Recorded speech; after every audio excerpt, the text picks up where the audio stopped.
QC Kinetics. People are raving about these treatments all over Central Arkansas. This is the future of joint pain management, and appointments are available as soon as next week. Call QC Kinetics for a free consultation. 501-222-8440. That's 501-222-8440. QC Kinetics. 501-222-8440. Live from the Gwatney Chevrolet Studios, this is Out of Bounds with Joe Franklin and Wess Moore on 103.7 The Buzz.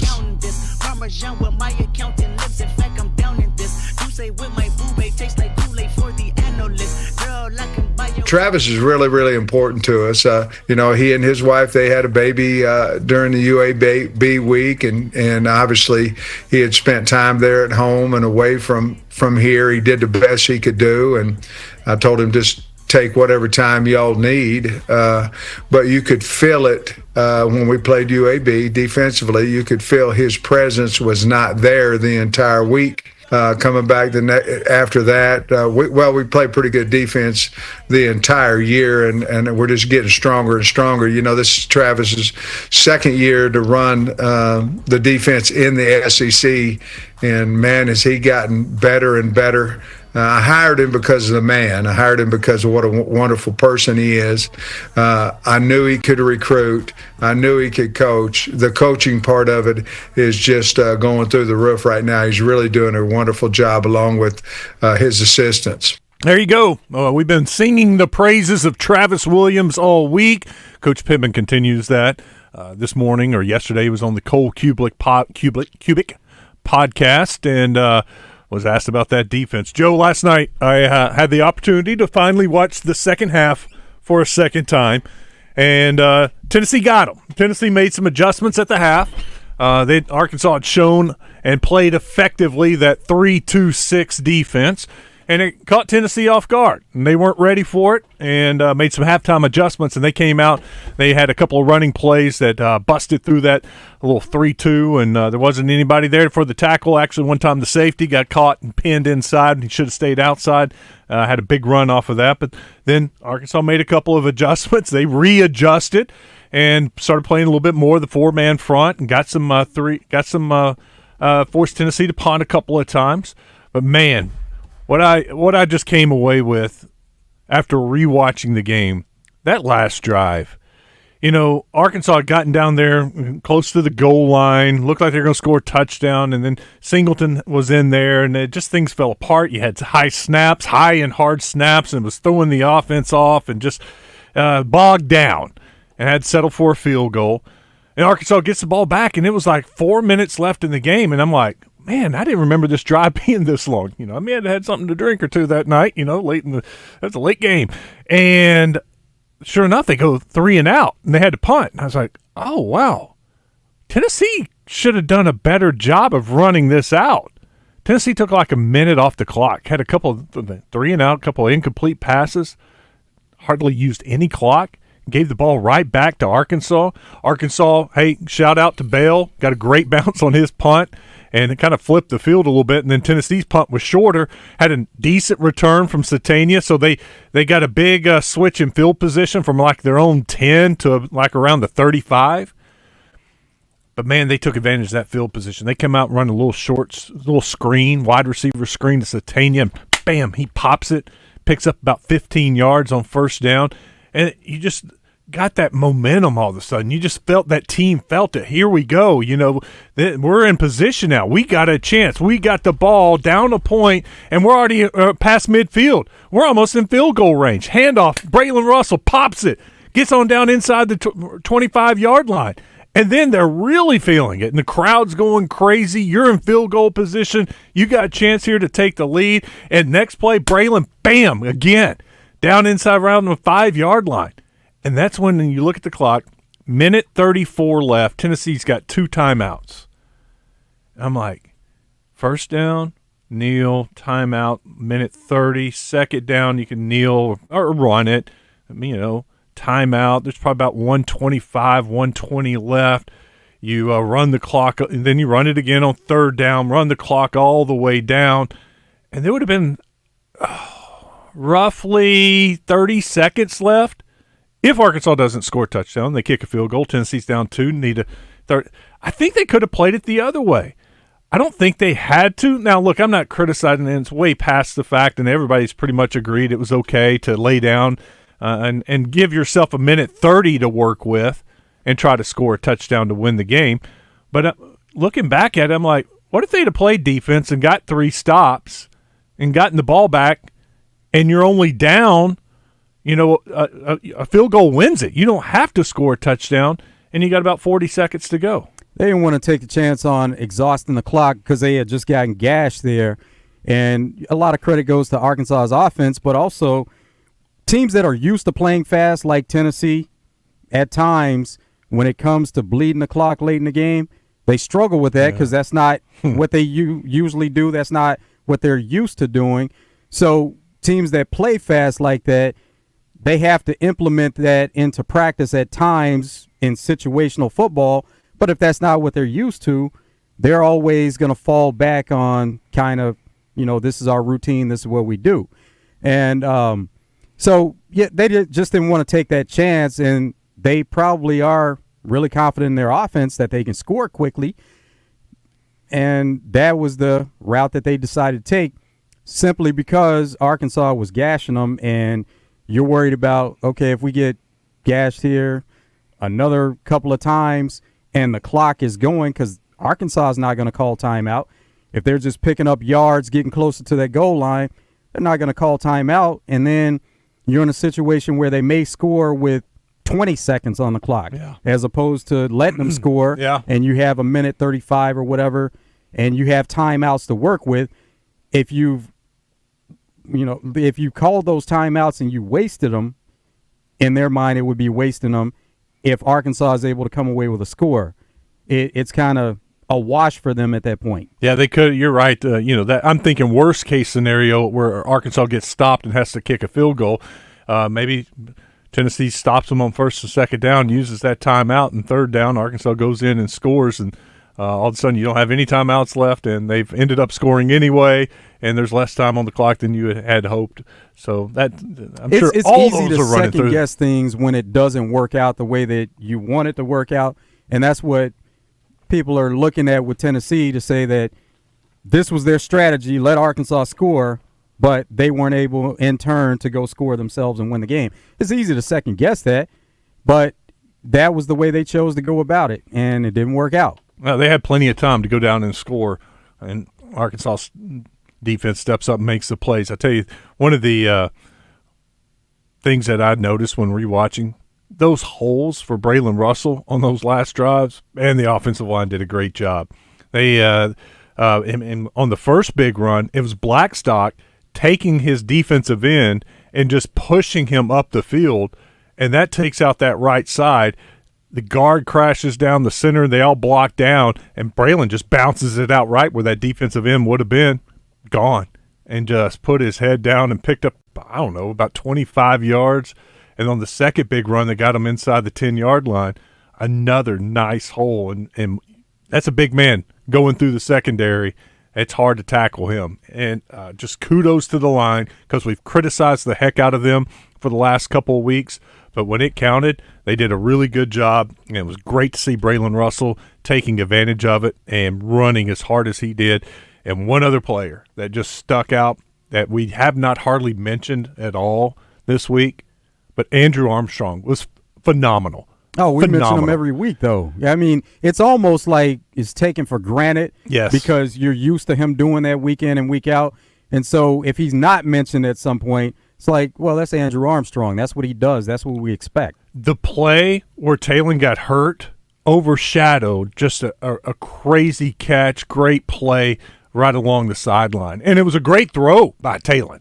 I mean, they're coming in, crashing in on him, and he kind of fades away, throws it up high, lets Armstrong run underneath it, and the corner is right on top of Armstrong. But he drops it in the breadbasket, and Armstrong with the corner, right there on top of him, pulls it in, makes the catch right along the sideline.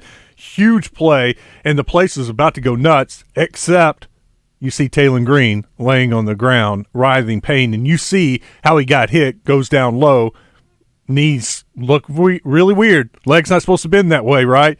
So that's why there was a lot of panic in the stadium and not the loud explosion it should have been if he isn't hurt on that play. And I'm convinced the way they were moving the ball, if Talon doesn't get hurt on that drive and he is still able to finish it, I think they go down and score a touchdown instead of having to settle for a field goal because, with the new quarterback, those high snaps, they're not high on Talon. It's a big difference between 6'1", 6'6", 6'7" guy out there.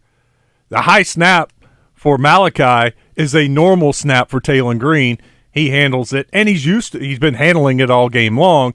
All of a sudden, new quarterback comes in here, and this dude is throwing it back there. I mean, that snap's coming back hard and high. It's difficult. That's a difficult one to catch. Talon's been catching it the whole time. I think they go down and score a touchdown. It is an adjustment with center quarterback when you put a different quarterback in there or even a different center in there.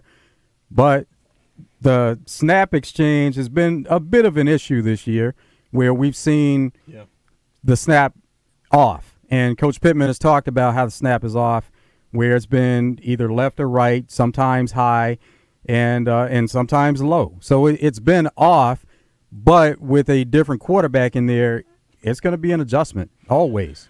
Speaking of Talon Green, and guys, I apologize. I got my days all mixed up. I was thinking today was Tuesday and tomorrow was the SEC Coaches Teleconference. I was just talking to Acree in his office. I was like, hey, we need to record this because there hasn't been the media availability with Coach Pittman like normally on a Monday or Tuesday after practice or whatever because of the bye week. I was like, we need to look into recording that tomorrow. Today's freaking Wednesday, Wes. They just had the Coaches Teleconference.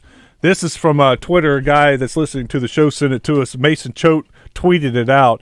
Sam Pittman says on the SEC teleconference that Arkansas does not think it's an MCL injury with Talon Green. He said it's more of a bone bruise. It's very sore, but no ligament damage. Great news. That goes back to what I thought it was. It's just the just a hyperextension of the knee. Those two bones hit, bam. It hurts, and it's sore, and that knee is weak. For him to even go back out there and give it a try, that showed me a lot. That dude is tough. 'Cause when I did it, I was like, I couldn't hardly walk. I was done, and I was done for about a week. Well, thank goodness there's a bye, and I think he'll be fine. Yeah, they get different types of treatment too, and they get treatment around the clock, so it's a bit different there. Yeah. But that is great news that it's just a bone bruise and not an MCL injury. And hopefully we can get some of that sound from Coach Pittman and from the SEC teleconference. All right, here's the plan for today. We have Anthony Lucas. He was at the game Saturday. 25-year anniversary of beating Tennessee and the fans storming the field. They do it again. That had to be a special moment for him. We'll ask him about that. The reason we got him coming on because Pulaski Academy and Bryan are playing in the Buzz Game of the Week Friday night. You can hear it right here on 103.7 The Buzz. We'll get his thoughts on playing Bryant and if how his Bruins are looking. At 2:10, we got Pat Bradley. At 3:30, Kyle Sutherland joins us. We'll talk about some more high school football games. All right, let's take some phone calls. 661-1037, 661-1037. Woody was going to be first, but Woody hung up. So, who's going to be first today? Give us a call. Let's go here to the 501 on the D3 Auto Sales text line. Is Nichols just that much better at blocking than Wiggins? Amari Wiggins was at least a full-time center in JUCO. Yeah, I think they're happy with Nichols and his blocking.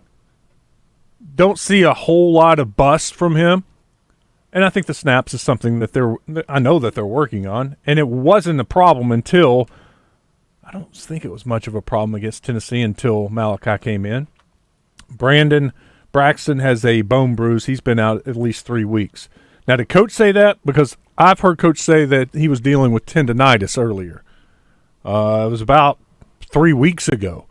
Coach said on a Monday press conference that Braxton was dealing with some tendonitis in his knee, and what they were trying to do was manage his practice time to get that tendonitis to flare down. It had flared up, and they were trying to take it easy on his knees to get that tendonitis fixed. That was the last I heard. I have not heard about a bone bruise for Braxton. From the 501, how about DeBinion? Didn't he catch a screen from Singleton? Yeah. DeBinion came in early in the game, had a nice run, and I thought, here we go. We're going to see more DeBinion, and didn't see him for a while. I think it was the second half, and he caught a little screen, and looked good doing it. I think he's going to continue to get more and more time. Kobe's in Benton. What's up, Kobe? Man, I just wanted to call in and say, how about them hogs? How about them hogs, Kobe? Yes, sir. Woo, big sir. Y'all have a good one, man. I'm going to hang up this. I see you, Kobe. Here you go. How can I win Texas? Dude, I'm not going to tell you again. I'm going to start ignoring you. We're not going to give away Texas tickets until the week of the Texas game, if we have them. They're not. We've got LSU, we got Ole Miss to deal with. Texas is like a month away. Let's worry about LSU first. Take it one game at a time. Yeah. The 7A conference remaining games are excellent matchups and a murderer's row from the 501. Who are you talking about? You talking about PA? I'm not sure who you're talking about. The 7A Central. Look, you've got I'll tell you this, Southwest is showing a little fight. I think Southwest will end up being the 6th seed out of the Central. I've seen North Little Rock and Central in person now twice, and I think Central's a little better than North Little Rock. I think they beat North Little Rock. Central, Southwest, North Little Rock. That's going to decide that 6th spot. And then you got PA, Little Rock Christian, Cabot kind of fighting for that 3 spot, 4, 5. And then you got Bryant and Conway. Unless we get an upset somewhere. Little Rock Charlie, what do you got? Little Rock Charlie. Oh, he's the one that gave us the update. Thank you, Little Rock Charlie. Jake's in Little Rock. What's up, Jake? What's going on, guys? It's all good. Well, I wanted to start off. I know Joe's a Steelers fan, and you're a Cowboys fan. So, how do you feel about that game last weekend? You asking me, or you asking Joe? Came down to the end, and the Cowboys were able to come through. You think Fields has the job, or are they going to give it to Russ after he's quote unquote healthy? It just depends on how it goes with these next couple of games, because Russ is supposed to be a full participant for the first time this season today. And so now they're going to see how the flow of practice goes, but I wouldn't expect him to start this next game, but he could be available as the backup, which he hasn't been all season. And then they're just going to it's something with these calf injuries and hamstring injuries that now you want to work players back in slowly. You don't want to rush them back. And at this point, is he in football shape to just throw him on the field? Probably not. So you want to kind of monitor that and see, what it looks like, monitoring him and Justin Fields at the same time, how Justin Fields plays and how Russell Wilson works himself back over the next couple of weeks. Well, I know you guys have your hands full with one 49ers fan on this show, but I'm also a 49ers fan, so I get it with the hamstring and calf injuries. I know McCaffrey was dealing with one a lot last year, but now I guess it's the Achilles. But the one last thing I wanted to say was, man, that player that hit on Taylor Green that down low, that was dirty, man. That was so dirty, and anybody who disagrees is totally wrong. I saw a bunch of Tennessee fans on social media trying to defend that hit.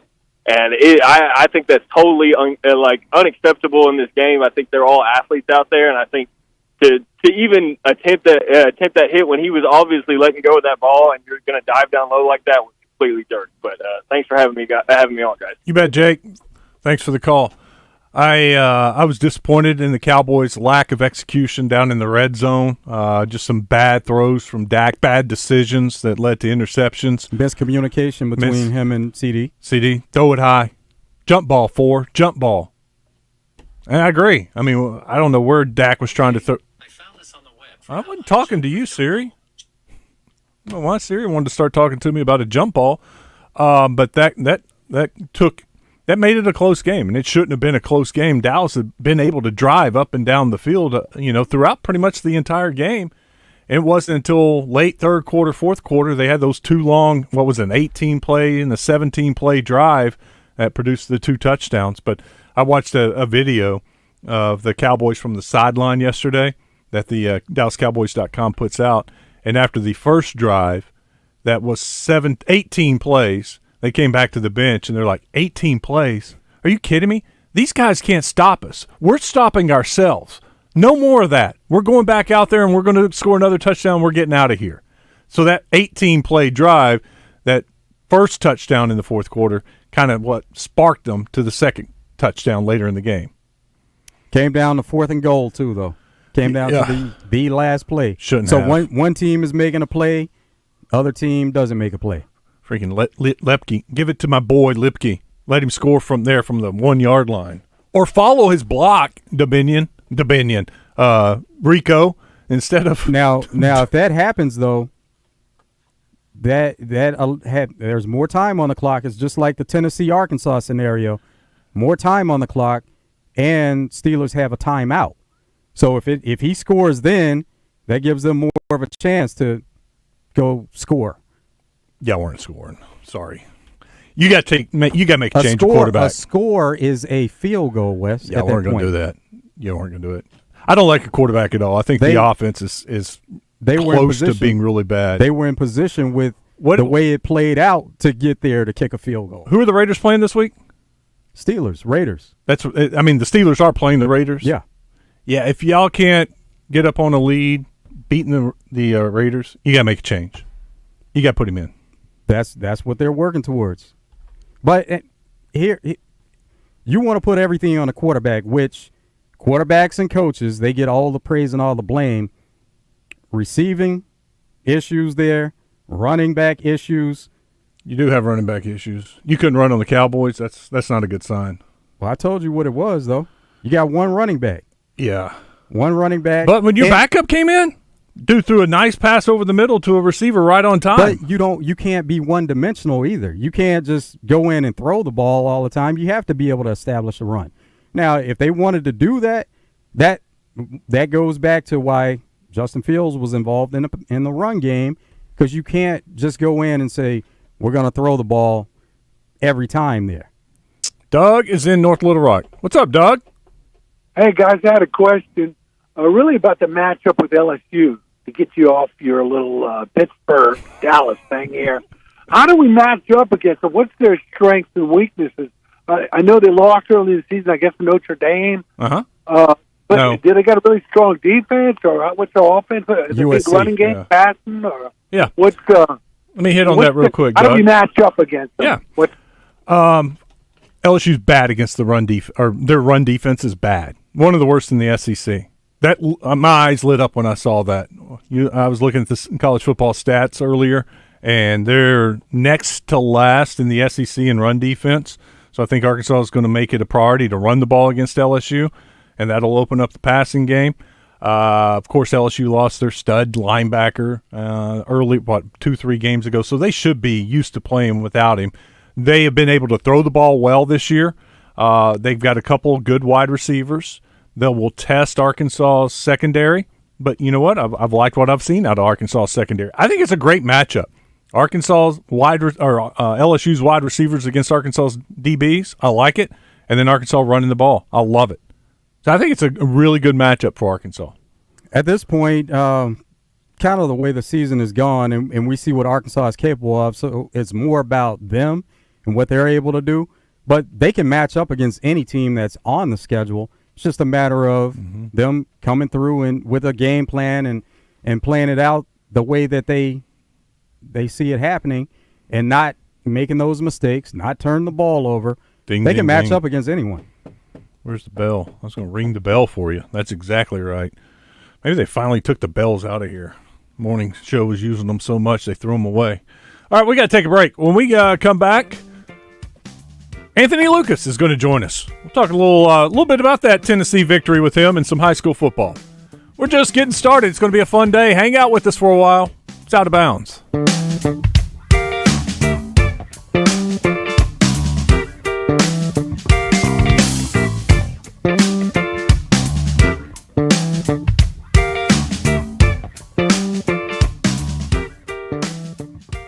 The Zone Hotline on 103.7 The Buzz is presented by Jim's Razorback Pizza with 2 locations, Highway 10 past Taylor Loop and just off the Morgan Maumelle exit.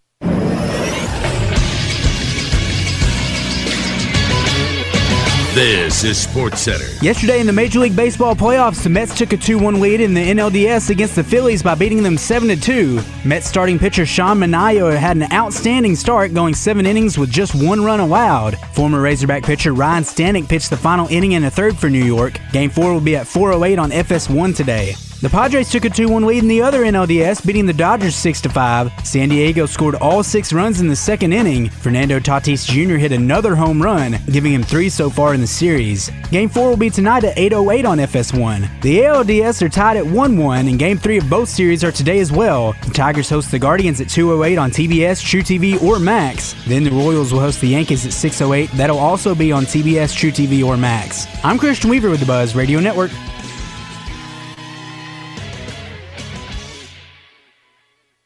With Oaklawn Sports, the action never stops and the season is never over. It's now easier than ever to wager on your favorite sports all year long. Go from football to basketball to baseball to golf. Bet on what you want, when you want, with the brand you trust. Oaklawn Sports even offers ways to bet on cricket, rugby, table tennis, and more. If it's a sport, chances are you can wager on it. Plus, it's now simpler to deposit and withdraw money from your account. Bet all year long with Oaklawn Sports, Arkansas's best sports betting app. Gambling problem? Call 1-800-522-4700. Morning mayhem at the North Little Rock Air Show Friday morning as pilots prepare for a 2-day show. Special Friday night performance with fireworks. Gates open at 3:30 Friday afternoon and 9 a.m. for the Saturday show. $20 for both days. Kids 12 and under are free. VIP and reserved seating available online at nlrairshow.com.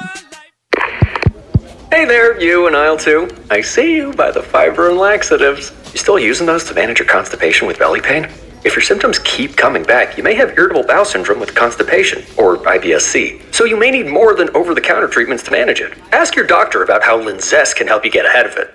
Linzess linaclotide is a prescription medicine that treats IBS-C in adults. It's not a laxative. It's a once-daily pill that helps you get ahead of your symptoms. It's proven to help you have more frequent and complete bowel movements and helps relieve overall abdominal symptoms, belly pain, discomfort, and bloating. These symptoms were studied in combination, not individually. Do not give Linzess to children less than 2. It may harm them. Do not take Linzess if you have a bowel blockage. Get immediate help if you develop unusual or severe stomach pain, especially with bloody or black stools. The most common side effect is diarrhea, sometimes severe. If it's severe, stop taking Linzess and call your doctor right away. Other side effects include gas, stomach area pain, and swelling. Learn more at linzess.com or call 1-800-LINZESS. Join the Zone each Monday for Game Balls and Jockstraps, brought to you by A Caddy's Touch Landscaping. Find out who made the best, average, and worst headlines in sports and entertainment each Monday as Justin and DJ give you their Game Balls and Jockstraps on the Zone from 10 to 1. It's all brought to you by A Caddy's Touch Landscaping, 501-794-2770. Call today to get your landscape updated to a whole new level and be listening for Game Balls and Jockstraps only on 103.7 The Buzz. This is a test of the emergency alert system. This is only a test.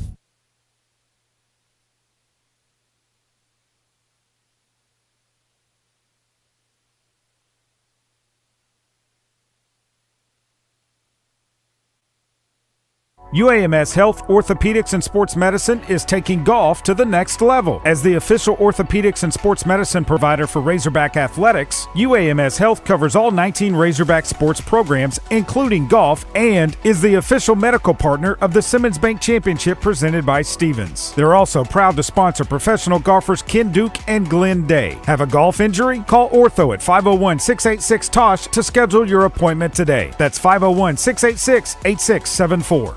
Dizzy's Gypsy Bistro, still downtown in the River Market, still offering a wide selection of all those stunning craft cocktails, including a great wine list and a wide selection of beer, and still with an eclectic, funky vibe, along with a wall full of great art, but now featuring an all-new menu that still has some of the old favorites on it too, including wedding cake. And of course, Dizzy's is the multiple-time winner of the Best Cheese Dip in the World competition, with a dog-friendly patio, great service, and room for large parties, up to 100 with reservations. Dizzy's will have you coming back again and again. Out of Bounds on 103.7 The Buzz. Live from the Gwatney Chevrolet studio. Gwatney Chevrolet.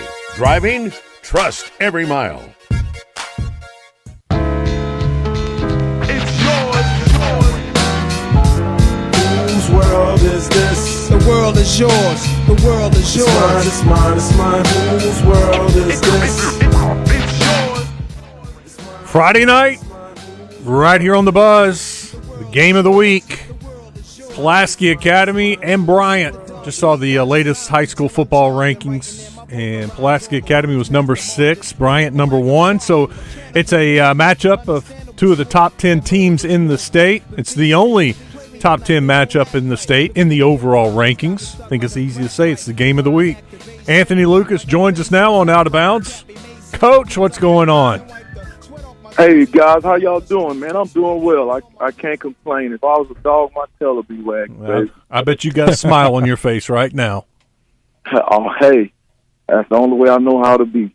Yes, sir. All right, let's talk about Bryant and the game Friday night. What do you see when watching the Hornets on tape? You know, they're very physical. They're very athletic, and you know what they do it well. You know, they want to pound the football, and then they'll throw it. So you know, Brian's a very good program. You know, Coach Quad Sanders has taken over, and he's done a good job since Coach James has left. And just like, you know, when we moved to 6A, we knew Greenwood was the team to beat in 6A, and now we moved to 7A. We know that Bryan is the team to beat, despite them losing last year in the state and losing early last year. But Bryan is still Bryan, and you know I have a lot of respect for their program and their kids, and you know they built a dynasty there. So, but our kids are looking forward to the challenge, and it's going to be a great night on Friday night. Great night. I mean, a lot of people. You know, I've been getting a lot of calls and a lot of texts and stuff, and it's going to be a great night. It's a good football team, but I love our football team, too. We got a really good football team, and we're playing well right now. And the biggest thing for us is Friday night. Been telling the kids all week, we have to execute. I mean, we're going to put them in the best position to make plays, both sides of the football, and the deal is executed, and it's back to block. It all goes to blocking and tackle. Coach, what's worked well for you so far through the season? Our defense has been strong, and offensively, I mean, defense they're playing lights out, and our offenses they're playing lights out too. And I think we've been, you know, with the leadership with Brandon Cobb at quarterback for us on offense, and the sky has been the limit with him, and him having that year of starting under his belt. And coming back this year, you know, he's more seasoned and he's more mature.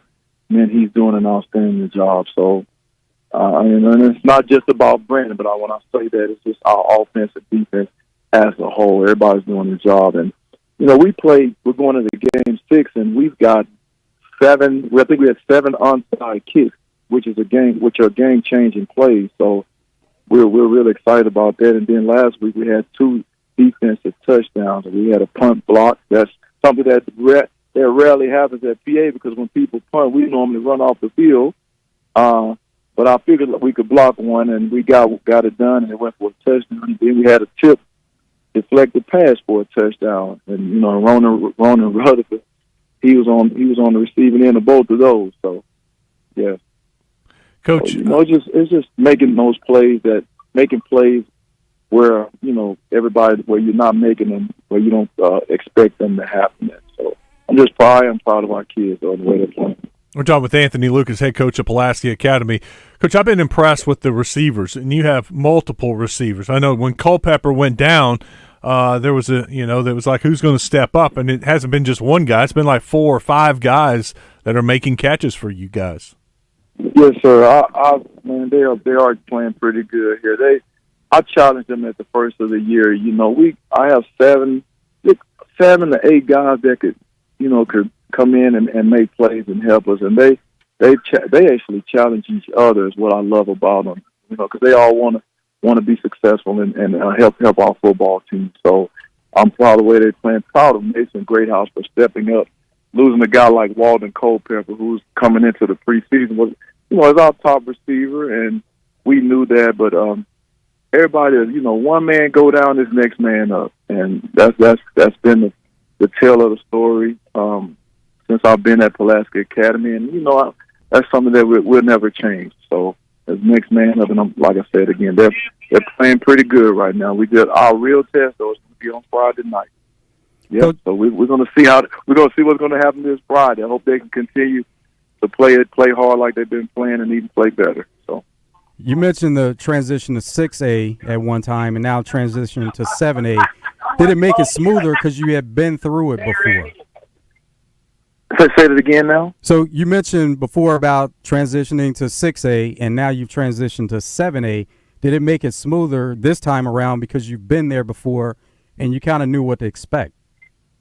I guess you could say it's smooth. I mean, because we just look at it as another opportunity to showcase our team and, to try to kind of prove a point that, people, we hear it in the streets about all PA need to be playing all the way up and this and that, and there's so many things. But, yeah, I guess you can say it has been smooth. But our kids, we knew moving to 7A was going to be here soon at some point in time. And, we've embraced it. We prepared in the off season. We started hard in January, and we talked about, us moving into 7A and what we would have to do more in the weight room. And, our kids hit it hard in the weight room early on, and, we continue to work there because of, we knew we were going to be going against, be a little bit more physical, numbers wise. We knew that. That's about the only thing I think that really worried us. But it's one game at a time, and if somebody goes down again, it's next man up. But yeah, it has been smooth because we've done it. We've done it. So last couple of years ago, So since I've been a head coach, it's been crazy. We went from 5A to 6A and then 7A. So man, I tell you, it's been wonderful. But I'll say it's been a whirlwind. But man, we accepting it and we're just moving forward, and we're looking forward to it. If there was a high school commissioner, you were that high school commissioner, where would you put PA? What classification? Where do they belong? That's kind of a tough question. Yeah, it is. To answer with. It is. I mean, we always want to play the best, and and so we land wherever they want us to be. I'll just say it like that. So wherever the rules say we should be, and whatever goes on we just go and we find a way to get it done wherever they put us. So I guess I can't say where we should be and all this. I whatever happens, it happens, and we just make the adjustment.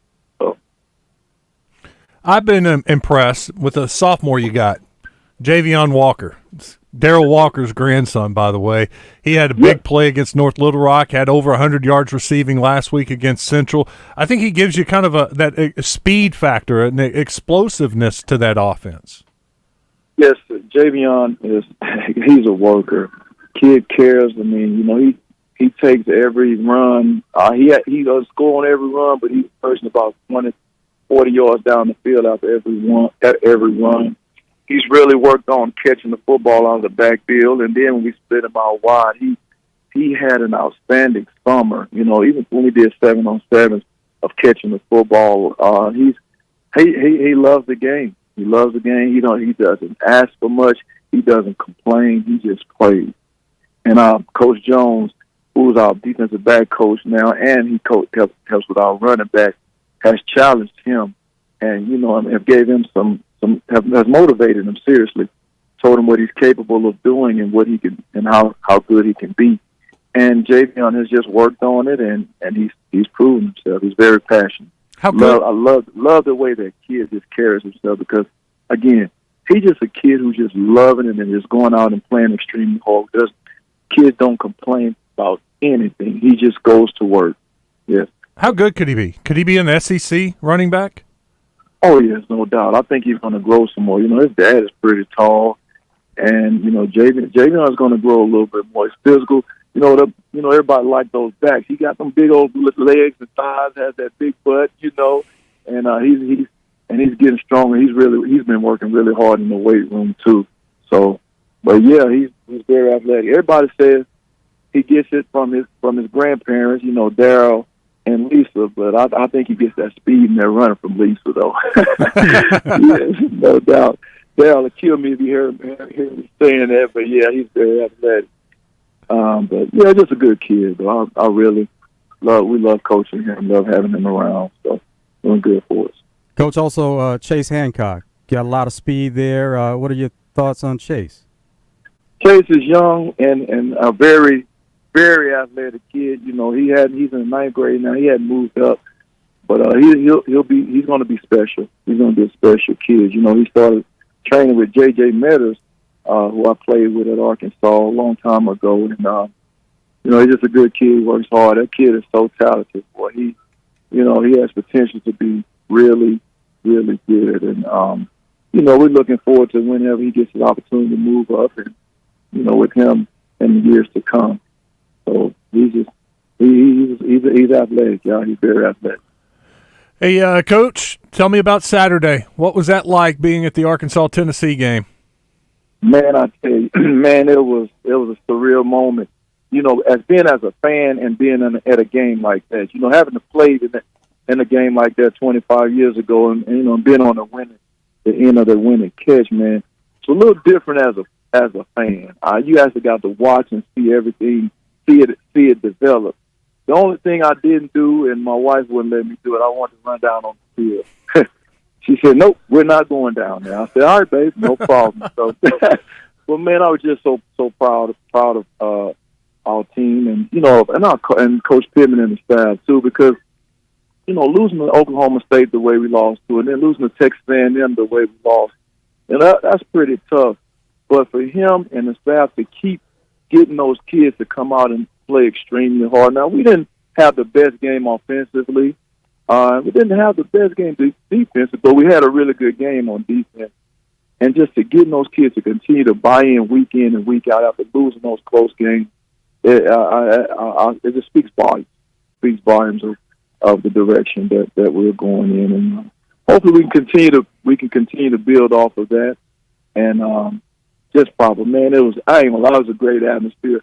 One of the most funniest things about the game, though, as you know, being a fan, is watching, because they didn't do this when we won it back in '99. Watching the workers and the volunteers snatch them goalposts down quick as they did, boy, I tell you, and that was crazy how they did that. And then I'm watching kids still trying to take the goalposts away. It was just a surreal moment, but what a great victory for Arkansas football and our program there. And again, we got to build off of that. So just happy for the program. And it was pretty, Wes, I ain't the type of guy that toots my own horn, but it was pretty cool for them to reach out to me to do the hype video. So I really think that video had a lot to it too, was winning that football game. I'll give you a lot of credit. I'll give you a lot of credit. No, I'm joking. Those kids did all the work, and the coaches getting them ready to play. That was outstanding. But that was fun, though. Yep. Hey, it's great to catch up with you. Best of luck Friday night, and we'll talk to you soon. Thank you all so much. Be a great football game. Go Bruins. Thank you. Anthony Lucas with us on Out of Bounds. We'll wrap up the first hour when we come back. Coming up in the second hour, Pat Bradley will join us. We'll talk some more football with Kyle Sutherland. We're just getting started. It's going to be a fun day. Phone calls when we come back. This is Out of Bounds.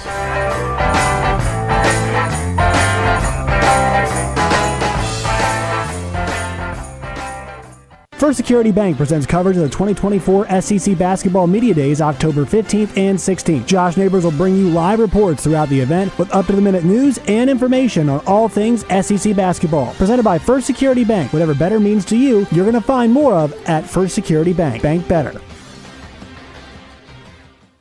This is Pat Bradley for Alcoa Community Federal Credit Union in Benton. Mortgage rates are expected to start falling soon. Reach out to my friend Matt Jones at Alcoa about purchasing a new home or refinancing your current home loan. Matt's an expert in conventional, VA, FHA, or a rural development loan. Start the process today online at alcoacommunityfcu.org. Morning mayhem at the North Little Rock Air Show Friday morning as pilots prepare for a 2-day show. Special Friday night performance with fireworks. Gates open at 3:30 Friday afternoon and 9 a.m. for the Saturday show. $20 for both days. Kids 12 and under are free. VIP and reserved seating available online at nlrairshow.com. You don't have to go through yet another year of that knee pain or back pain. People with chronic joint pain are getting real lasting relief from QC Kinetics. Hey everybody, it's RJ. QC Kinetics is the nation's leader in advanced regenerative medicine. Their unique protocols use healing agents from your own body to target those aching joints, repairing and restoring damaged tissue the natural way. So think about this. You'll be able to move again with no surgery, no drugs, and no downtime. Got shoulder pain? Excruciating hip pain? If you have any arthritis pain or lingering pain from an injury, do not let them operate on you or give you more steroids. Say no to the pain pills, but instead, you need to call QC Kinetics. People are raving about these treatments all over Central Arkansas. This is the future of joint pain management, and appointments are available as soon as next week. Call QC Kinetics for a free consultation. 501-222-8440. That's 501-222-8440. QC Kinetics, 501-222-8440. Justin Anker for CertaPro Painters. And if you're like me, you're a bit of a perfectionist, and when you look around your home and you see scuffs and faded colors on your walls, crack peeling paint on the outside of your home, it makes you unhappy. So put a smile on your face by calling CertaPro Painters. Protect that investment with quality painting from CertaPro Painters. They make your experience worry-free, and it all starts with a free estimate. Each CertaPro Painters business is independently owned and operated. Schedule that free estimate online at CertaPro.com. That's Certa with a C. So quit putting off what you should be putting on, and that's new paint with the help of CertaPro Painters. Choose happy. Choose CertaPro Painters. Touchdown, Edwards Food Giant. While you may never actually hear it in a football game, we all know who the real MVP of your watch party is this fall, and that's Edwards Food Giant. Your choice of chicken, brisket, ribs, smoked sausage, and pulled pork, all straight from their own smokehouse, as well as an ultimate lineup of side items from the deli. And at their newest store in North Little Rock, Edwards now has dry-aged beef, where whole cuts of certified Angus beef are aged for 28 days in a temperature-controlled cooler. So let your watch party be the envy of the neighborhood with the help of Edwards Food Giant, the meat people. $5,000. That's the average amount of money people in the U.S. are now spending on gas in a year. $5,000. That's crazy. If you drive, you have to download Upside, the free app that gives you cash back every time you get gas. That's right. You can earn real cash back with Upside just by buying the gas you're already buying. You can literally start earning cash back today. I use Upside every time I fill up, and I've already made around $300. You're putting gas in your car anyway. Why not get real cash back? If you like free money, download Upside. I'm saving the cash I earn from using Upside to help pay for a vacation later this year. Download the free Upside app now to earn cash back every time you buy gas. Use promo code WEALTH to get an extra 25 cents per gallon on your first tank. You can cash out anytime right to your bank, PayPal, or a gift card for Amazon and other brands. Just download the free Upside app and use promo code WEALTH for a 25 cents per gallon bonus on your first tank. That's code WEALTH for a 25 cents per gallon bonus. Out of Bounds, live from the Gwatney Chevrolet studio.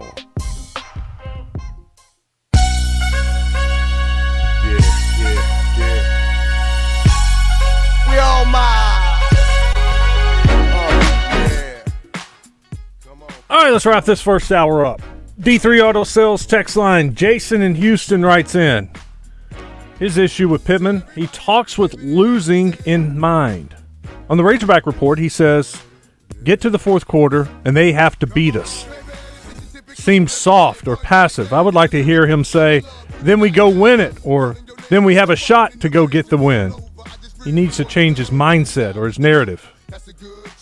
Okay. 501.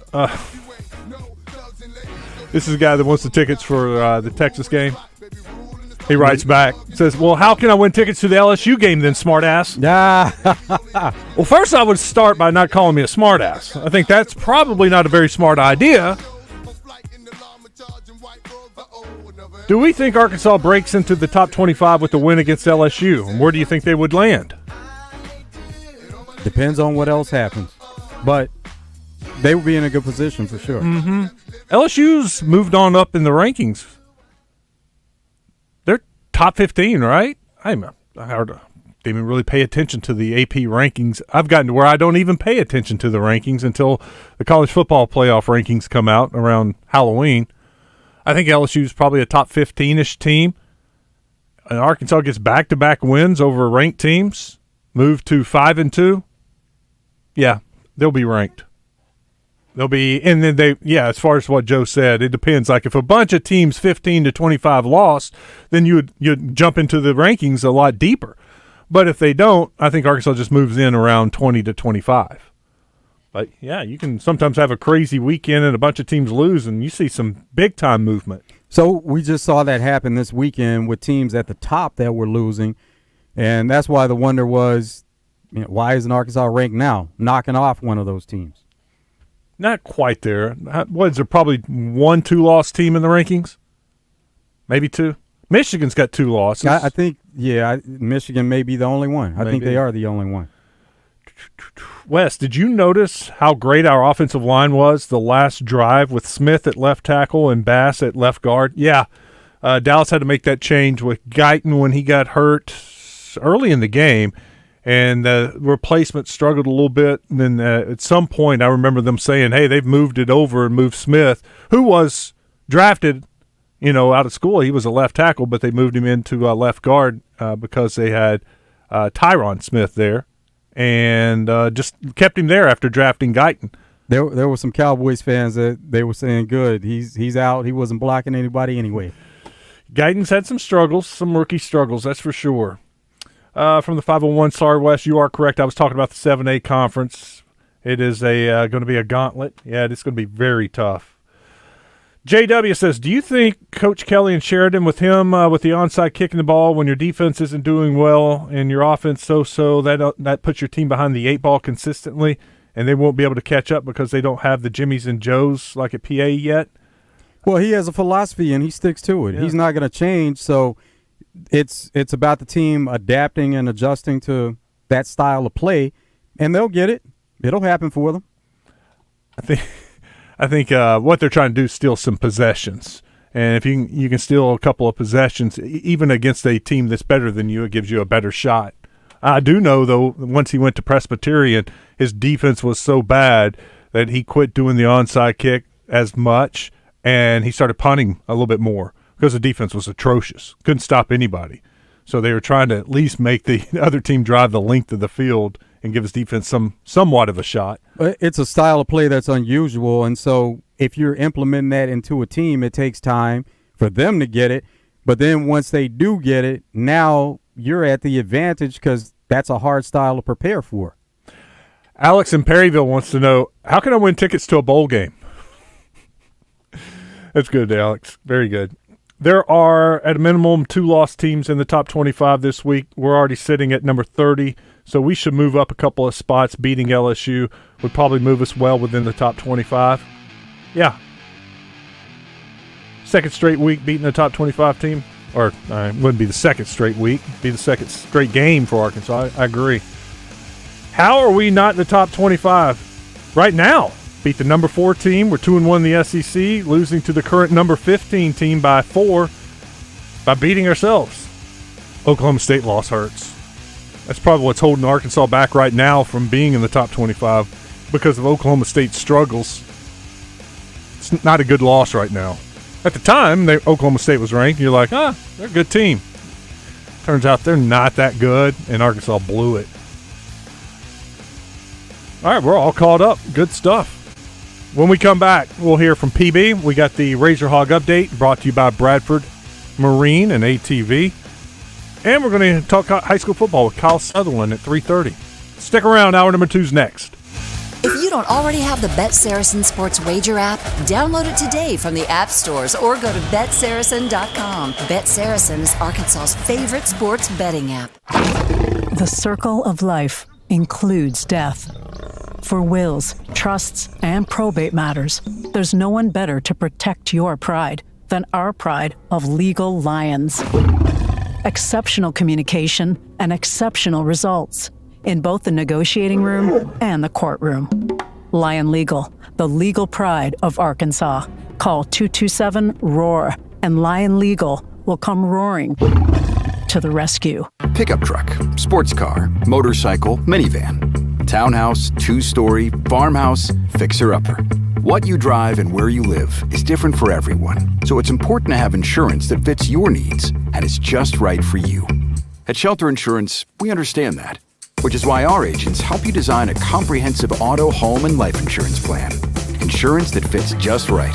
See Shelter Agent Matt Steele in Bryant, Todd Matthews in Benton, or Justin Stewart in Malvern today. 1037thebuzz.com. Get your iPhone or Droid app today and take us with you everywhere the wind blows. KABZ Little Rock.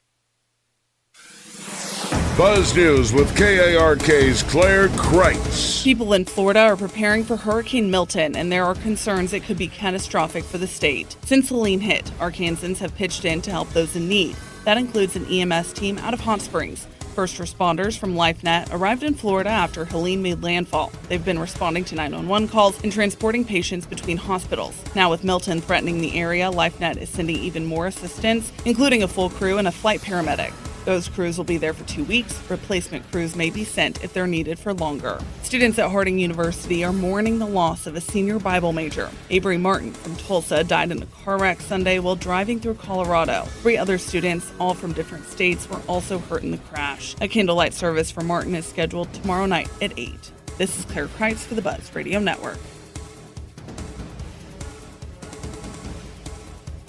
Weather from the Fletcher Weather Center with KARK's Juliana Cullen. Plenty of sunshine in store for the remainder of your Wednesday. Temperatures today will be a little unseasonably warm. Will be around 5 degrees above average with highs around 82 later on this afternoon. Another cool night ahead of us, though. Temperatures will fall down into the 40s and the 50s by Thursday morning. This was meteorologist Juliana Cullen with the Arkansas Storm Team for the Buzz Radio Network. Fletcher Dodge wants to buy your car. We'll buy any make or model, and we'll pay you more than anyone else. Please turn your old car into cash at Fletcher Dodge in Sherwood. Clark Power presents Morning Mayhem live from the inaugural Simmons Bank Championship presented by Stevens at Pleasant Valley Country Club Friday, October 25th. This PGA Tour Champions event is the second leg of the Charles Schwab Cup playoffs, and David and Roger will be set up near the 11th tee broadcasting live. Visit SimmonsBankChampionship.com for ticket information.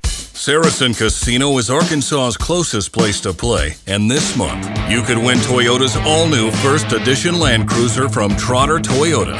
This new-look Land Cruiser is the perfect example of legendary styling, and it could be yours on October 26th just for playing your favorite slot and table games at Saracen Casino. Take your chance at winning a First Edition Land Cruiser. Saracen Casino Resort, Vegas, Arkansas style. Gambling problem? Call 800-GAMBLER. Hey there, you in aisle 2. I see you by the fiber and laxatives. You still using those to manage your constipation with belly pain? If your symptoms keep coming back, you may have irritable bowel syndrome with constipation, or IBS-C. So you may need more than over-the-counter treatments to manage it. Ask your doctor about how Linzess can help you get ahead of it. Linzess linaclotide is a prescription medicine that treats IBS-C in adults. It's not a laxative. It's a once-daily pill that helps you get ahead of your symptoms. It's proven to help you have more frequent and complete bowel movements and helps relieve overall abdominal symptoms, belly pain, discomfort, and bloating. These symptoms were studied in combination, not individually. Do not give Linzess to children less than 2. It may harm them. Do not take Linzess if you have a bowel blockage. Get immediate help if you develop unusual or severe stomach pain, especially with bloody or black stools. The most common side effect is diarrhea, sometimes severe. If it's severe, stop taking Linzess and call your doctor right away. Other side effects include gas, stomach area pain, and swelling. Learn more at linzess.com or call 1-800-LINZESS. Out here, competition has never been tighter. Challengers chased him. Ames brought his A game. But for these icons, it's business as usual. Show up, go low, have a little fun while you're at it. Because with resumes like these, winning is just another day at the office. Legendary action is headed to Pleasant Valley Country Club in Little Rock, Arkansas, October 25th through 27th for the Simmons Bank Championship presented by Stevens. Tickets are on sale now.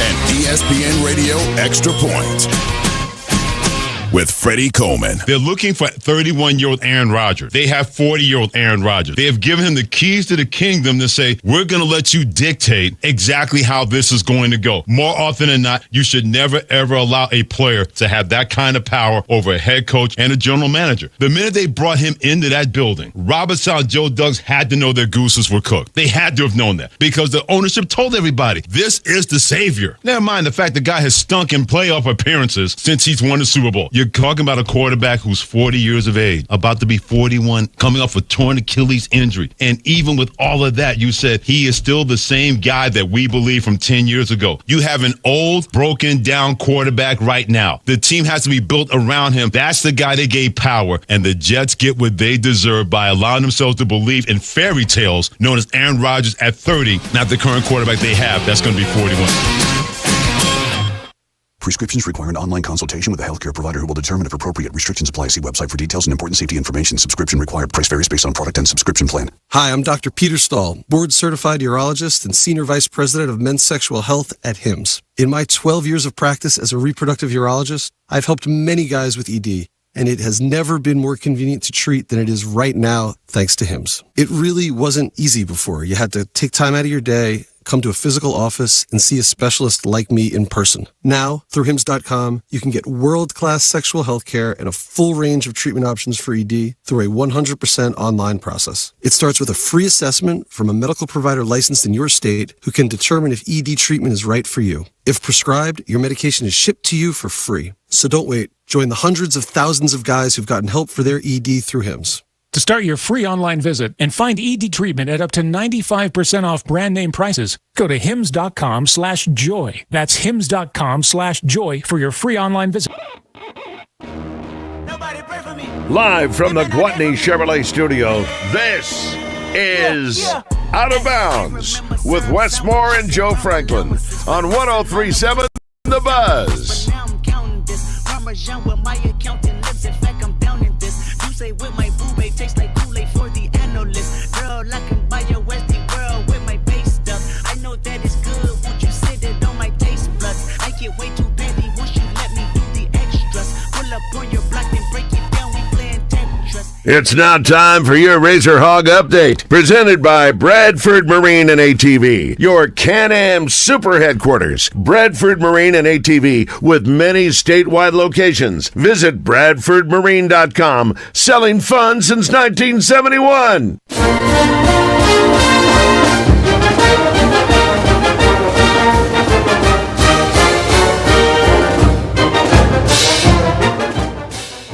All right, we'll talk a little Razorback football. I pulled up the rankings, by the way, during the break. There is only one two-loss team in the top 25, and it is Michigan. They're at number 24, hanging by a thread. They dropped 14 spots last week, from 10 to 24 after losing. By the way, LSU, Arkansas's next opponent, is 13 in the country. So, yeah, I think if Arkansas, others receiving votes, Southern Cal 98, Nebraska 51, Navy 43, Army 33, Vanderbilt 26, and Arkansas 17. So, yep, right there on the cusp. They beat LSU. I think they get in. But we got a whole week before that happens. 2 weeks. Yeah, a week and a half. Also, with Coach Pittman and no teleconference on Monday or press conference on Monday, we're having to scramble around and find some Pittman sound. He was on the Cold Cubics podcast today. And Coach was talking. He gave us an update on Taylen Green. Taylen, we'll have to wait and see a little bit. You know, we won't practice today. We'll do film study, and then we'll head towards film study of LSU. We'll clean up our game, and then it's just a total walk tomorrow. So I'm sure he'll be able to get out there and do some things in the walkthrough. It'll be about an hour and 10 minutes after film, and then we'll get to moving around a little bit more on Wednesday.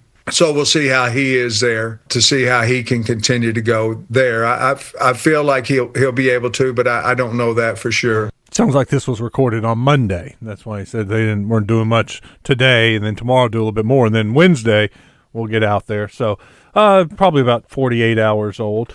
Coach Pittman was also talking about all these close games. They played a bunch of them.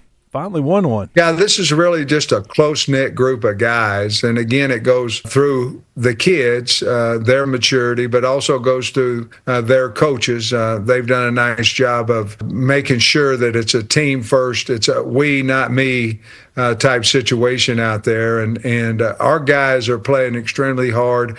But it goes back to we've got good character kids, and that's how you win, guys that believe. We talk all the time about the process, about, we can play with anybody in the country if we have a good Monday, a good Tuesday, a good Wednesday, a good Thursday. But if we equal turnovers against our opponent, we've got a good football team, and they're going to have to beat us at the end or whatever. We're going to be in the game, and we're going to have a chance to win if we just can control the turnovers a little bit better as the season goes. And we talked about it. Hey, if we have less turnovers or even turnovers as Tennessee does, we'll have a great chance to win the game. And sure enough, that's what happened. Sure enough, took care of the ball, took care of business. So the Razorbacks moved to 4-2 and moved to 2-1 in the SEC, which is even more important. Here's Coach Pittman telling Cole what's impressed him. This program's never been about me. It's never been about Sam Pittman. It's been about the University of Arkansas, the state of Arkansas, and the kids. So, when you take yourself out of it, it's easy to make decisions. If you're making decisions for what's best for the team, and so that part of it was very, very easy. I tell you, when you have your team, when they go to interviews after the games, and they are regurgitating exactly what you said during the week and the process, and you've got your team. When they don't, when they never mention anything that the head coach says in the meetings, and then you don't have the team. But whenever they're talking like the coaches are talking, they believe in you and they believe in each other. And you go back and you look at interviews that our guys did after the game, and there's a lot about we made history and we've got a story, and those things are important. And once you get everybody believing and pulling in the right direction, it's very, very powerful. And I've felt that ever since, it's the spring. And ever since we brought in these guys from the portal and the guys we had returning, I've felt that way. And you have to give our coaching staff, not myself, our coaching staff, a lot of credit there, because they've really done a good job of relationship building with these young guys. Just imagine what it's like inside that locker room right now with the team coming off of that win. And you have all this week, get the weekend off, come back next week with that feeling of winning. That reemphasizes to the players, hey, these coaches know what they're doing. We've got something going here. As opposed, if they wouldn't have come back and won that game. Just how polar opposite that locker room could have been if they would have lost that game to Tennessee. How big was that victory? And the timing of this bye week, to have the bye week, A, we know they're banged up, and this is going to help a lot of guys get back on the field. But B, to get over this, the big win. To have a full week to come off that high horse, everybody patting you on the back, forget about that win, and start focusing on LSU. It's big. It's big that now they have a week to recover, prepare, and get ready for the second half of the season. It sets up for a nice little roll. You got 3 games after the bye week, then you get another bye week, and then you get 3 more games. I kind of like how that's separated. Bye 3 weeks, bye 3 weeks. And as Coach Pittman said, another bye before you get back to practice for the bowl. I liked how he threw that in there, even though they're not bowl eligible. But this was before beating Tennessee. He either told, I think it was Chuck during the coaches show, and he told Chuck, I like this schedule because we got bye 3 games, bye 3 games, bye, and then we'll get ready for our next game. He was confident. There's your positivity. Somebody on the D3 Auto Sales text line felt like he was too negative. There's some positivity. That's thinking, hey, we're going to get this done. We're going to a bowl. Yeah. They have goals, and that's one of their goals, to get to a bowl game, but also play as well as they can throughout the season, try to be in position for an SEC championship if possible, and get into that playoff. They have a lot of goals in front of them, and so by him commenting the way that he did, that's what they expect. They expect to be in a bowl game in position for that. While we're waiting on Pat, you can give us a call, 661-1037. Over on the D3 Auto Sales text line, this one from the 501 asks, if T. Will were to get snatched away this offseason, what's the chances our co-defensive coordinator gets promoted, and how much of the current success is because of him? There's a chance. There's always a chance when you're thinking about in-house hires and what's happening on the staff, but they wouldn't limit it to that. They would look at options that are out there. Yeah, but he has that title for a reason also. I know one of the reasons they got him there was because he wanted to work with T. Will. If Travis Williams is hired as a head coach somewhere, I would think he would probably want to take him with him and make him his defensive coordinator. Yep, that's another option that's there. and some of the other guys. I'm trying to think at the rest of the defensive snap, how many of those came along with Travis Williams at the time, and how many are new. But I think Joe's right. I mean, if Travis Williams is gone, you're going to look at everybody on staff as a possibility for a defensive coordinator. But coach has been around a while too, and would look at other places. Marcus Woodson is the co-defensive coordinator that you're talking about. Deke Adams, defensive line coach, and your secondary, Darren Wilson. He came at that same time, right? And that's it. Who's the linebacker coach right now? Oh, I guess T. Will does the linebackers. Isn't that right? I'm pretty sure that's right.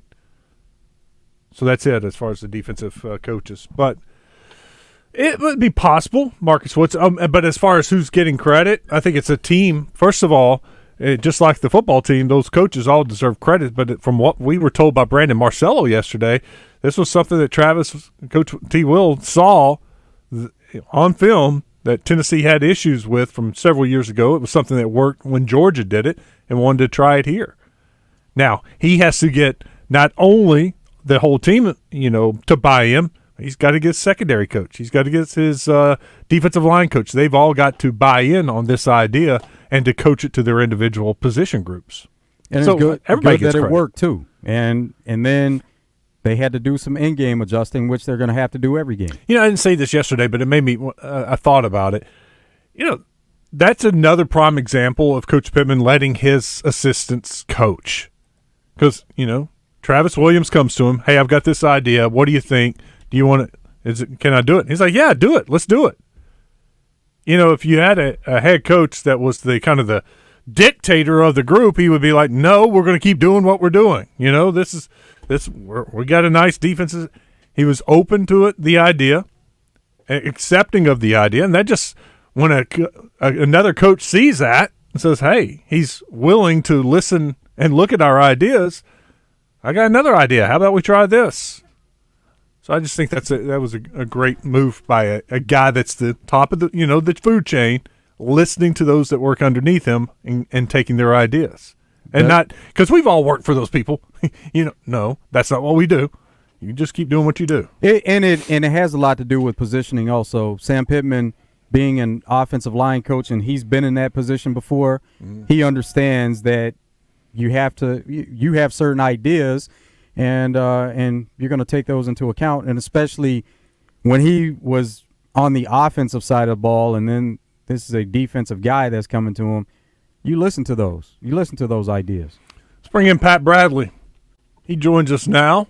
Won't be long before the basketball season starts. In fact, Pat, they're going to be in Hot Springs this weekend, Pine Bluff this weekend. Coach Z was with us yesterday. Said, hey, there are tickets available if you're down and want to go to Hot Springs or Pine Bluff to check out the basketball team practice. You can still do that. How cool is that? I mean, go back to your playing days. Would you like that, to go to Pine Bluff and Hot Springs in one weekend and have your practice in front of fans? Yeah, and I think a lot of it is, I think it's for Coach Cal. I think he enjoys these things. I don't know if they did it in Kentucky, but I can assure you they did a lot of community things at Kentucky. And I wouldn't be surprised if he did something like this at the early days when he was at Kentucky, at Memphis, just because that's, of course, fans want to get out and meet the players and interact with them as much as they can and watch practice. But I think he understands the value of the players understanding how important it is to get out and meet people.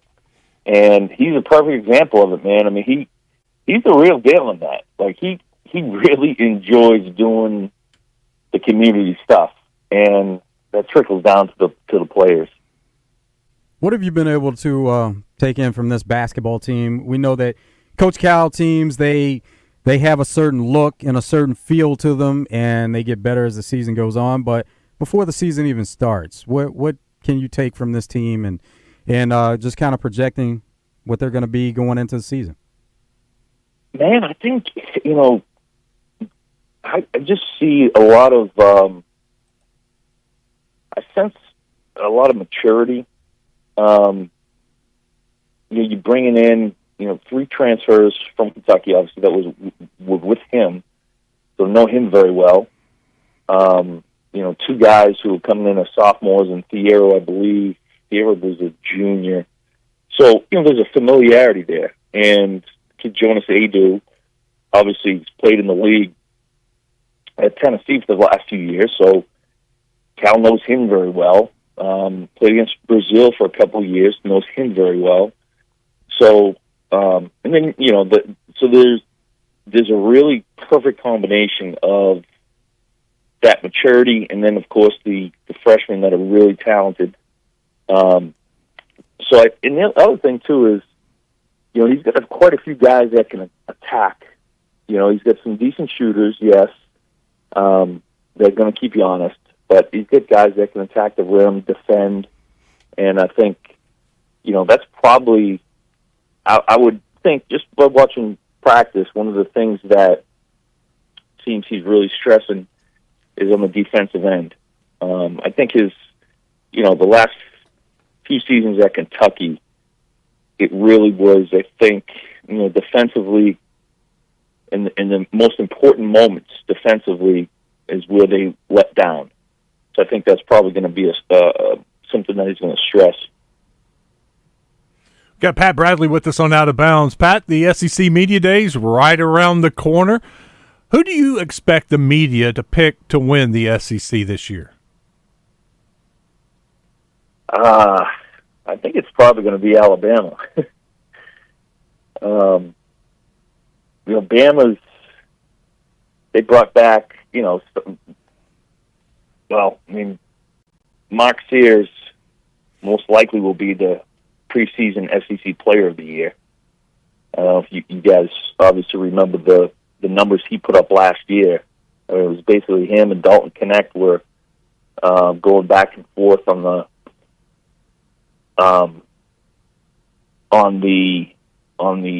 scoring in SEC Player of the Year. So I think it'd probably be Alabama. And you got to look at the thing is Texas A&M brings back I don't know if it's 4 or 5 of their starters, and they bring everybody back. Auburn is going to be, you got Janai Broom, who's going to be in contention for SEC Player of the Year. So it's going to be very competitive. Tennessee's got a lot coming back. The Hogs will be in the top 5, maybe top 4. Probably when all the votes are cast.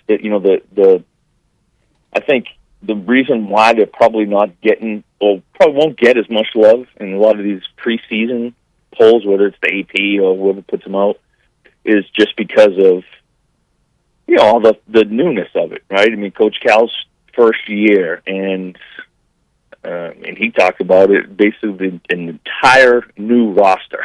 Although he does bring in 3 guys that played for him last year.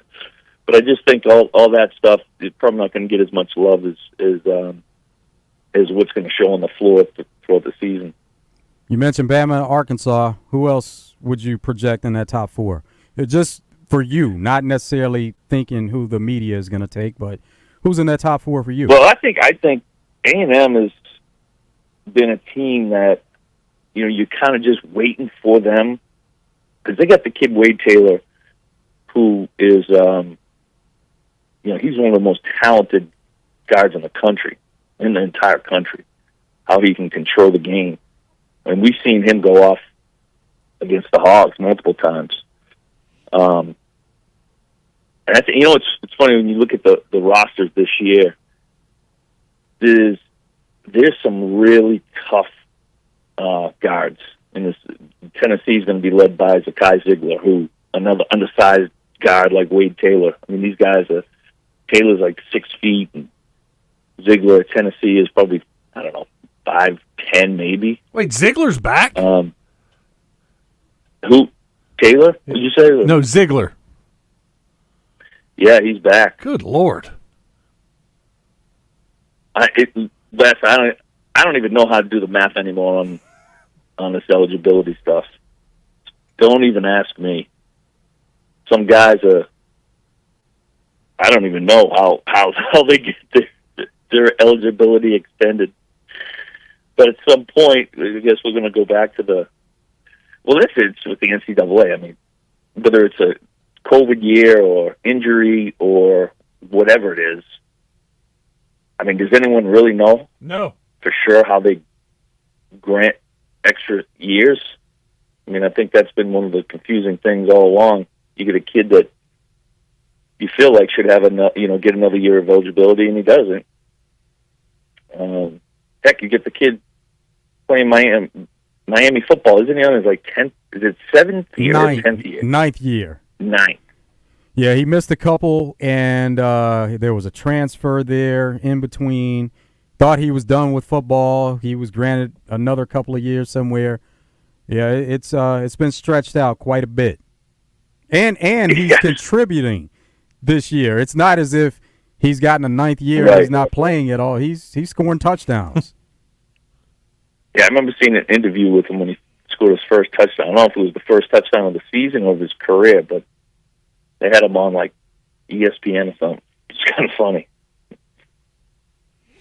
Pat Bradley with us. Hey, Pat, I did Little Rock Trojans Media Day today, and I didn't realize it, but Mwani Wilkinson transferred from LSU to Little Rock. Oh, yeah. You remember him? That. Yes, Mwani, he had sort of an up-and-down experience at LSU. He had some good I think he was there with Will Wade. Yeah. Yeah, he played 4 years at LSU. Started 14 as a freshman, 30 games as a sophomore, and then his junior year he had right shoulder surgery and only played 12 games, played in 27 games last year at LSU. So, yeah, he was there in 2021. Yeah, and he was, from what I remember, just a strong perimeter player, athletic. I think, I don't know what his numbers are shooting-wise from last year, but he's a promising player. He really is. I mean, he's a guy that can make an impact. Yeah, that's cool. Yeah. Well, Coach Walker's had some players, that have come. Obviously, Mitchell, right, transferred from Arkansas, and had that little kid from Kansas State when they had their Final Four run. He originally was at Little Rock. Yeah. You guys remember that kid? Noel. Yeah. They also got Jonathan Lawson from Memphis this year and played at Creighton. He transferred in this year. He transferred in, yeah. So it's, that's the game. I mean, Coach is going to get he's going to get some that come in and contribute and some that don't. But, yeah, I think, Mwani Wilkins is a veteran guy, good size, athletic. So, I think hopefully he'll have one of those breakout seasons. Sometimes, that's maybe a little different voice and a change of scenery can bring some positivity. Hopefully he will. PB, as we get to this time of the year, of course, football is getting going, but then there's some crossover with a lot of sports as we wait on basketball to be added into that mix. What are you paying attention to outside of football? Outside of football, I guess there's really not much. I mean, it's just football and hoops. I mean, Bruins played last night, right? So you don't pay attention to them at all whenever it gets started? Oh, the NBA? No, NHL, Bruins. They played last night. Oh, yeah. At this, I saw that they were playing, but no, I did not watch any NHL yet. A couple of the preseason games were on the radio, where I turned it on and they played on the radio. They start so much early.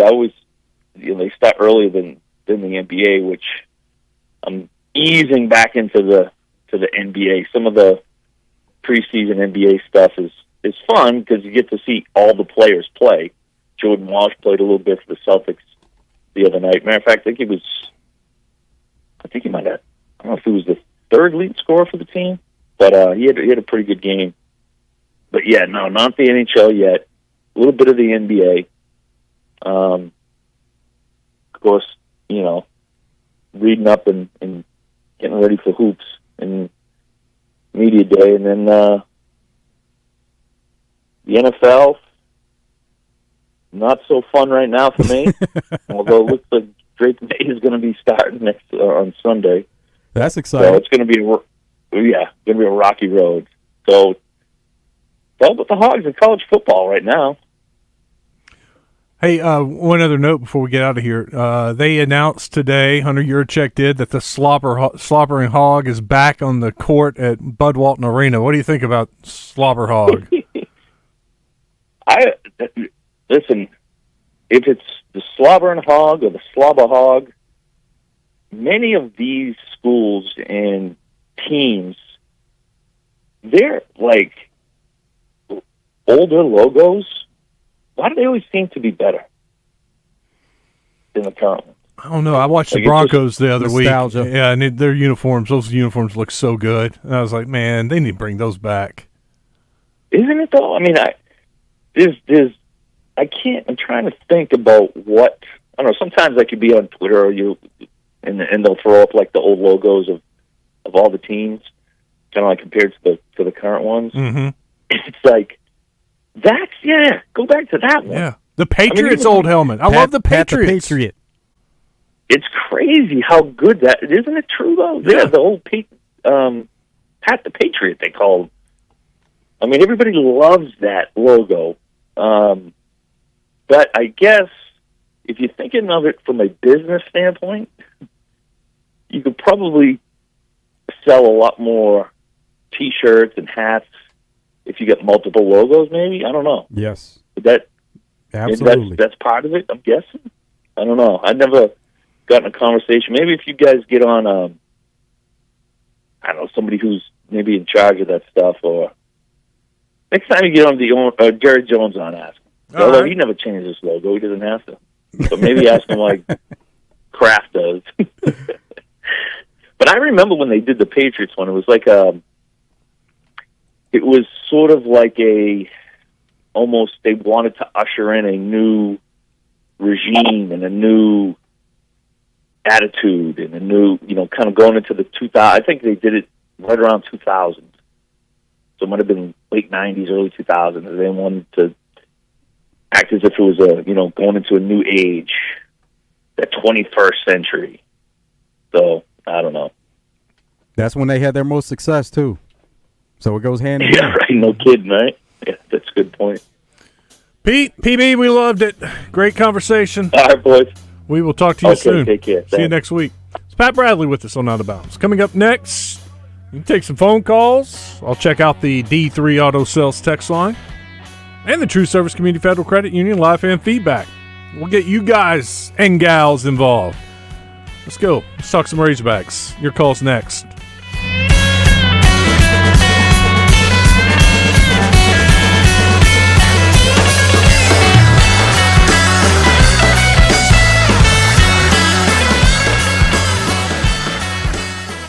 For interior, exterior, commercial, and residential painting, hire the pros at CertaPro Painters. Get your free estimate at CertaPro.com. That's Certa with a C.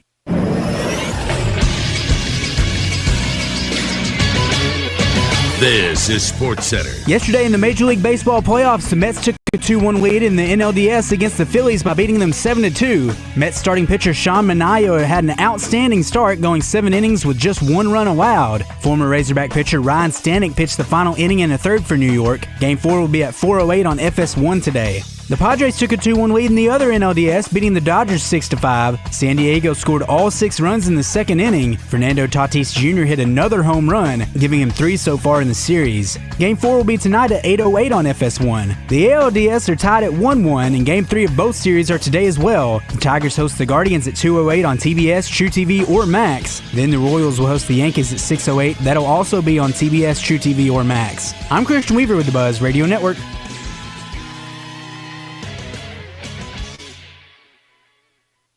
The king of Arkansas sports talk, Randy Rainwater for Bet Saracen. In Arkansas, 7 out of every $10 placed on a sporting bet app is with Bet Saracen. because Bet Saracen offers more ways to win and more ways to get paid, and faster. Find your winners on Bet Saracen and look for my Double R prop bet specials. I pick them and you win them.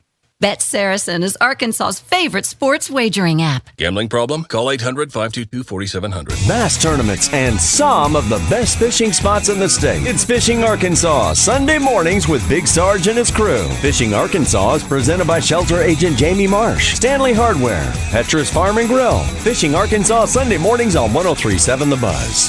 Hey, I bet I can get you to say, yes, just like that. I'll prove it.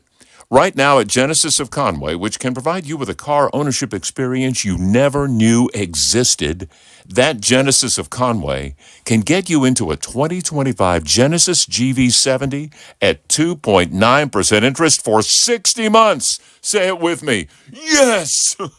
I knew you'd do that.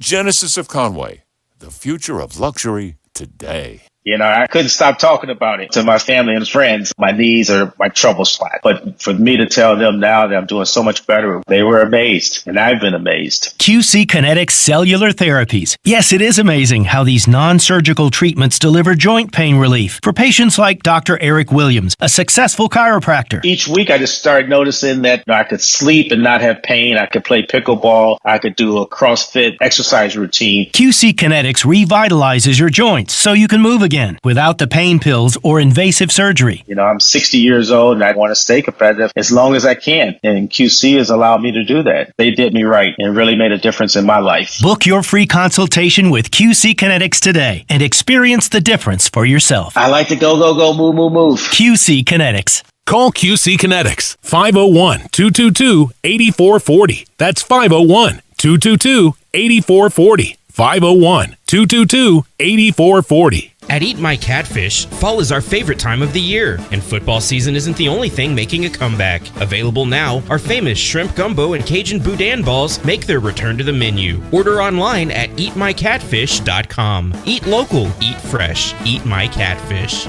Tune in each day to Drive Time Sports to hear Trey Biddy talk all things Razorbacks. Brought to you by Chris Crane Hyundai, Arkansas's #1 Hyundai dealer, and Genesis of Conway, Arkansas's only Genesis dealer. Genesis of Conway, the future of luxury today. Out of Bounds on 103.7 The Buzz. Live from the Gwatney Chevrolet studio. Gwatney Chevrolet. Driving, trust every mile.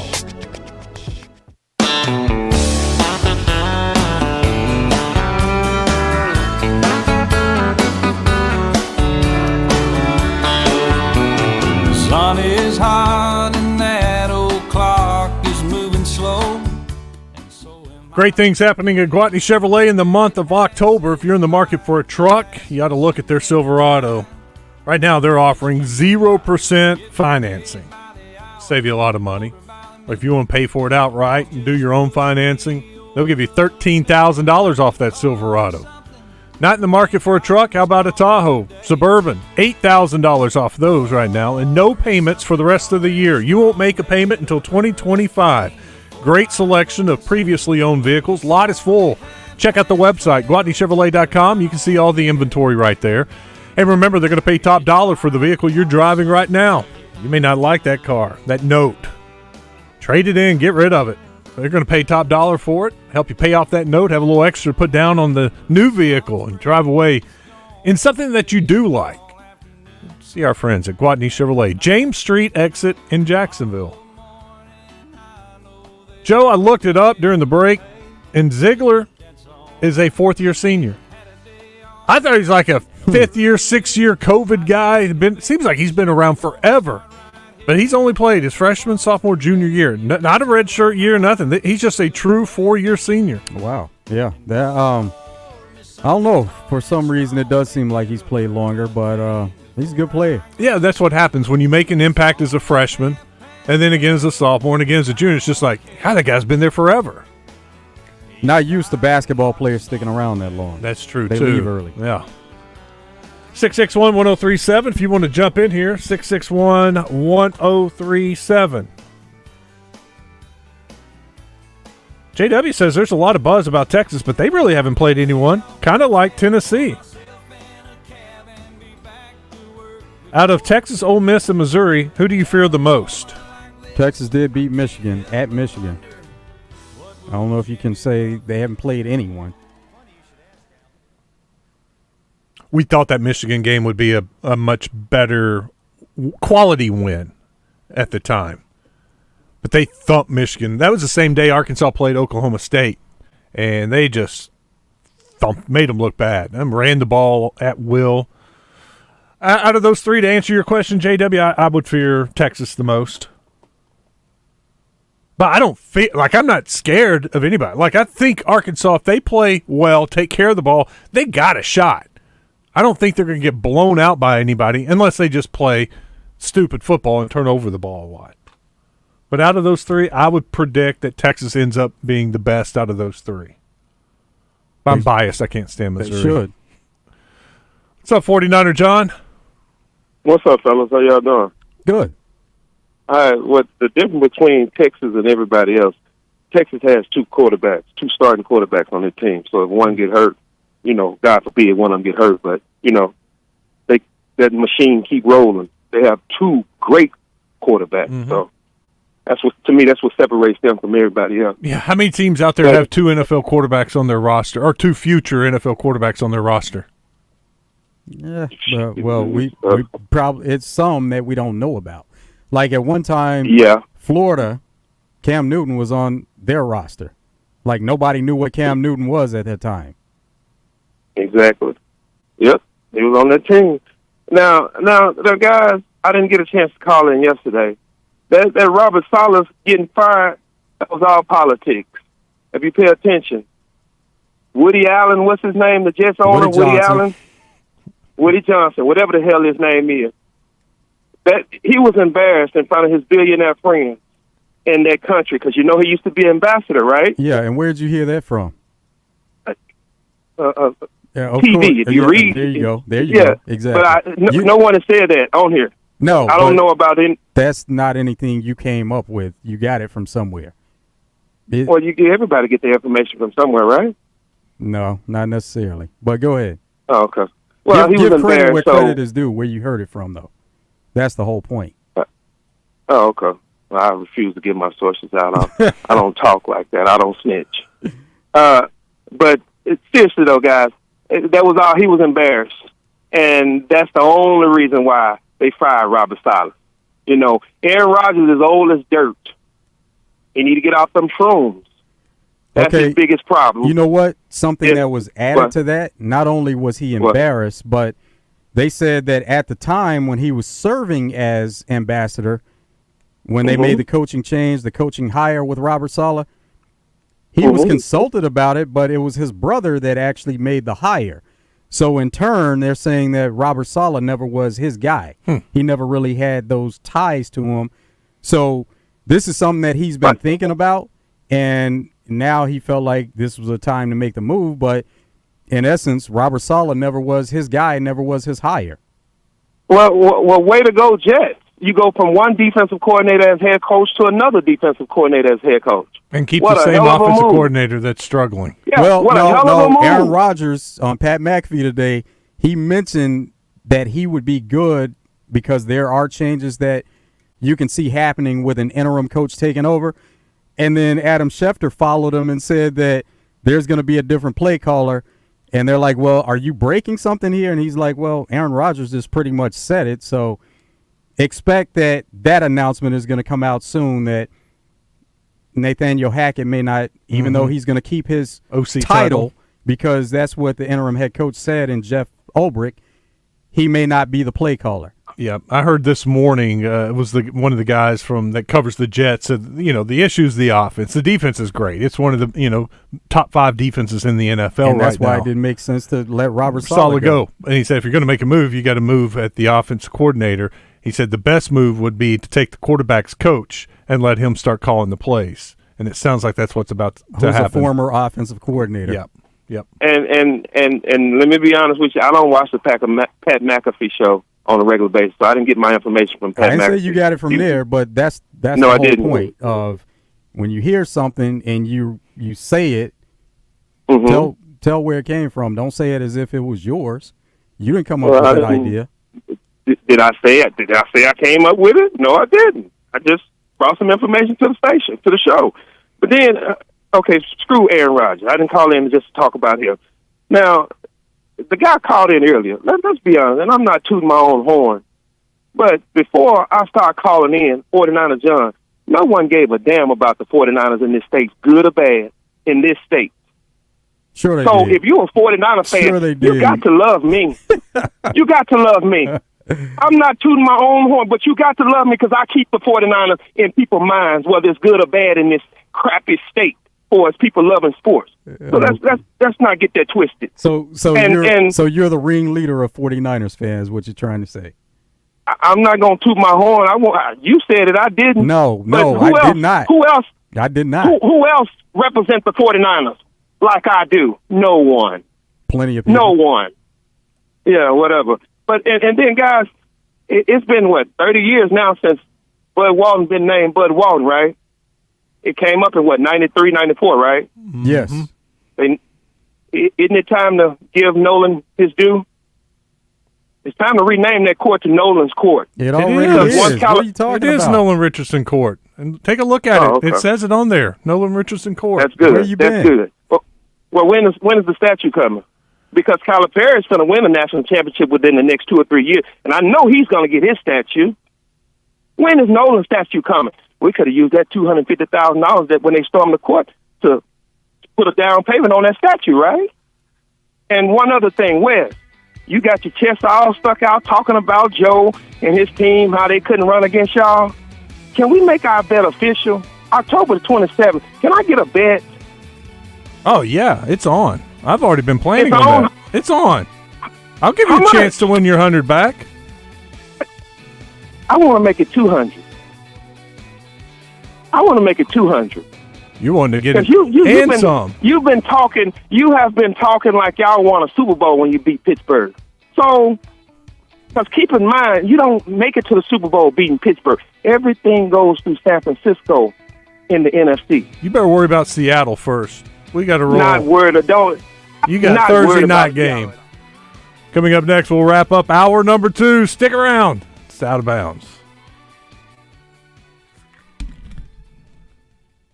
Fellas, are you dealing with low energy? Do you not have the same pep in your step that you used to have? It could be low testosterone. Testosterone replacement therapy, or TRT, is the answer. But guys, we have different T levels, man. We're not all the same. Don't go for TRT with a standard dosage plan. Ask. There is a difference. Look for TRT with an optimized personal treatment plan. That's what you'll get with the experts at Low T Center. They provide advanced therapy and have over a decade of experience to back it all up. Go to lowtcenter.com to book your appointment online. That's lowtcenter.com. Low T Center, reinventing men's healthcare. Mom, meet Sarah. From first-time Nana moments. Welcome to Flight 101. To annual girls trip moments. Your can't-miss moments are worth protecting against RSV. If you're 75 or older or 60 plus with a chronic condition like asthma, COPD, heart disease, or diabetes, you're at higher risk of being hospitalized from RSV. And there are no prescription RSV treatments. Check eligibility and schedule your RSV vaccine at vaxassist.com. So where should we go next? Sponsored by Pfizer. Not to brag, but Progressive's Name Your Price tool is mankind's greatest tool ever. Even better than the wheel.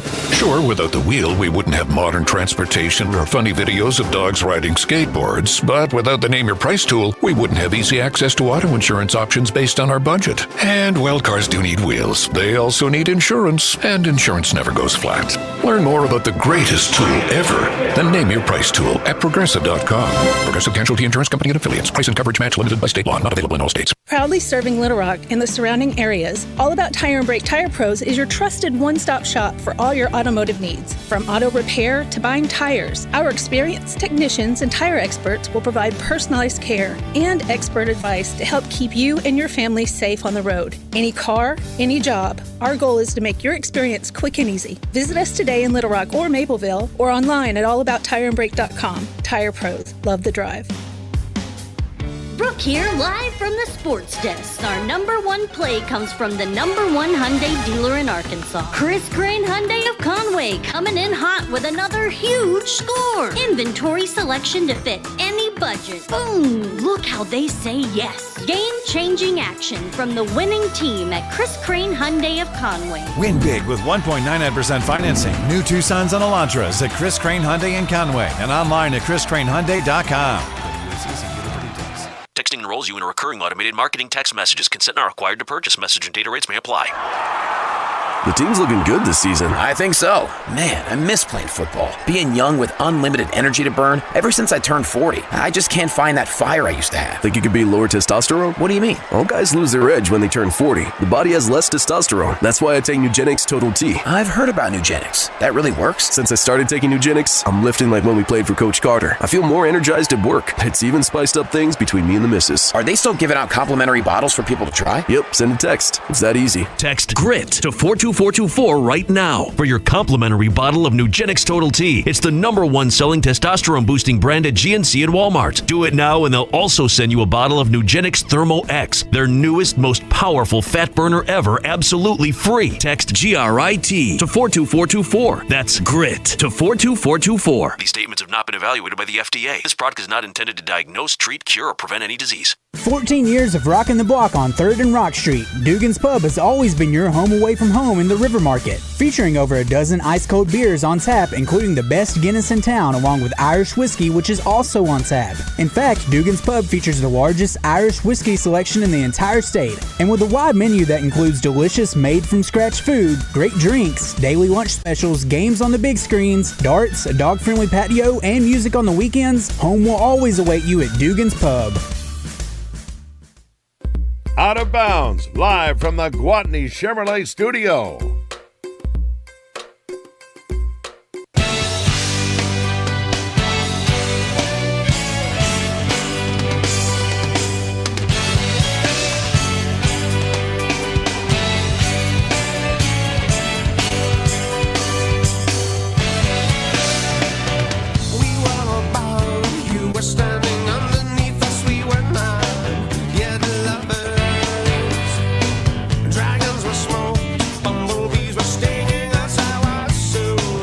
Welcome back to Out of Bounds. Wes Moore, Joe Franklin. Coming up, we got What's Trending. Kyle Sutherland will join us, talk a little high school football.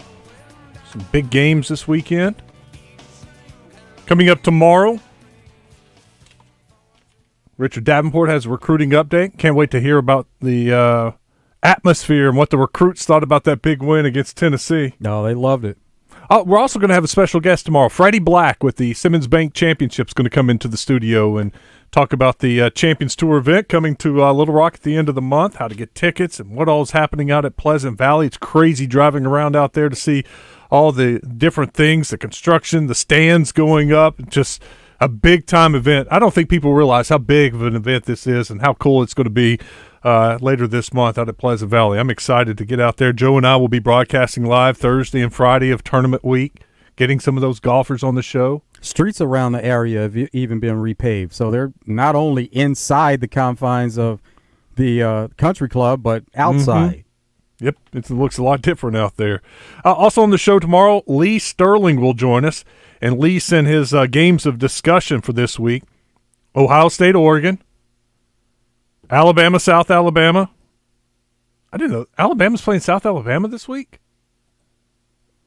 Is that right? Is that a typo? Also, Ole Miss, LSU, Texas, Oklahoma, and then Detroit, Dallas.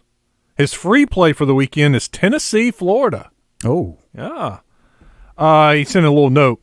They are, and I told you he's been doing good for those that follow him or pay for his service. 14-4 the last 2 weeks. He was 7-2 this past weekend, 7-2 the weekend before. This week he is going to offer a 5 college games for $55, including one of his big plays, a 40 to 50 unit play. That's as high, like his confidence level. When he gives a 40 to 50 unit play, he's feeling good about that. On Sunday, they're going to offer 5 NFL games for $55. And it also has a 40 to 50 unit play. And when he does one of those 40 to 50 unit plays, it hits 74% of the time. He gave me the stats. They're 68-24 on 40 to 50 unit plays. So that's 74% it's hitting. So that'd be some good games to talk about with Lee Sterling. I'm excited for this weekend, the bye week. Watch a little football. I'm going to do UCA Saturday afternoon. That's a 4 o'clock start. And then that'll get me home just in time to watch LSU Ole Miss Saturday night. Be fun. Look, if you're driving around this weekend, want to listen to some games, Buzz has you covered. We have Texas, Oklahoma on the Buzz at 2 o'clock Saturday, and then Ohio State, Oregon Saturday night at 6 o'clock. Got UCA and West Georgia on the Point, 94.1. Arkansas State, Texas State will be on the Buzz 2, 106.7. Pregame 5:30, 6 o'clock kick. And the Buzz 2 is also going to have an NFL game. The game in London, Sunday morning. Bears, Jaguars, 8:15. Oh, that's nice. Get started early. Did you watch any of college football last night? No. But one of our listeners hit me up, and he's like, good call on not betting that game last night. Yeah. But, if I was going to do it, here's my deal. If I was going to do it, I was going to take FIU. But I didn't trust – I don't like betting on bad teams. And they're not good. But they hung around, and they were the underdog, and they covered. Tonight, I do have a good feeling about tonight. Look, this is just me. I'm doing it for fun. Don't take it like to the bank and go crazy with it. But you have two of the higher scoring teams facing off tonight and two of the worst defensive teams. I think it's a very high scoring game between Jacksonville State and New Mexico State. Right now, Bet Saracen has it at 21. I got Jacksonville State minus 20.5 earlier. New Mexico State's bad. Rich Rod's at Jacksonville State. And they've been putting up some points. Mm-hmm. I took Jacksonville State in the over. And now it was at 58 earlier today. It's gone up to 59. But I think Jacksonville State's going to put up like 40-plus points. Now, New Mexico State can score too, and Jacksonville State's defense isn't great. They're going to give up some points. But I think Jacksonville State wins pretty big tonight. They're at home. And I think it's going to be a high-scoring game. So I took a little two-leg parlay, taking Jacksonville State in the over in this game. I think it'll be a fun game to watch. Better than last night. Not that last night's was bad, apparently. I read about it this morning. Well, you mentioned it as if you were going to watch, though. Yeah, I can't remember what it did. Oh, I ran errands last night after during my dinner break at Fox 16, and then actually when I got back to work, I had so much to do. I went straight to it and got to work. Never turned on ESPN. Didn't watch any football last night. I didn't watch any baseball. I did listen to it when I was in the car driving Baseball was around. good. Yeah, Dodgers, Padres. Yeah, that one was good. Padres coming away with the win. They're up 2-1. And Phillies, Mets. Mets are up 2-1. METS, Mets. So it's both teams that played at home last night. They were able to get the split on the road. Now they go home, they get the win. All 4 games today. I guess they've already started. I haven't turned it on. That's a failure on my part. I'm going to know what we have on in here. Some kind of ESPN. Tigers are leading the Guardians 2-0. Series tied at 1. Phillies, Mets next. It's on TBS right now. And then tonight, you got the Yankees and Royals on TBS at 6. Dodgers, Padres, a late game at 8 on FS1. Stick around. Hour number 3 is next.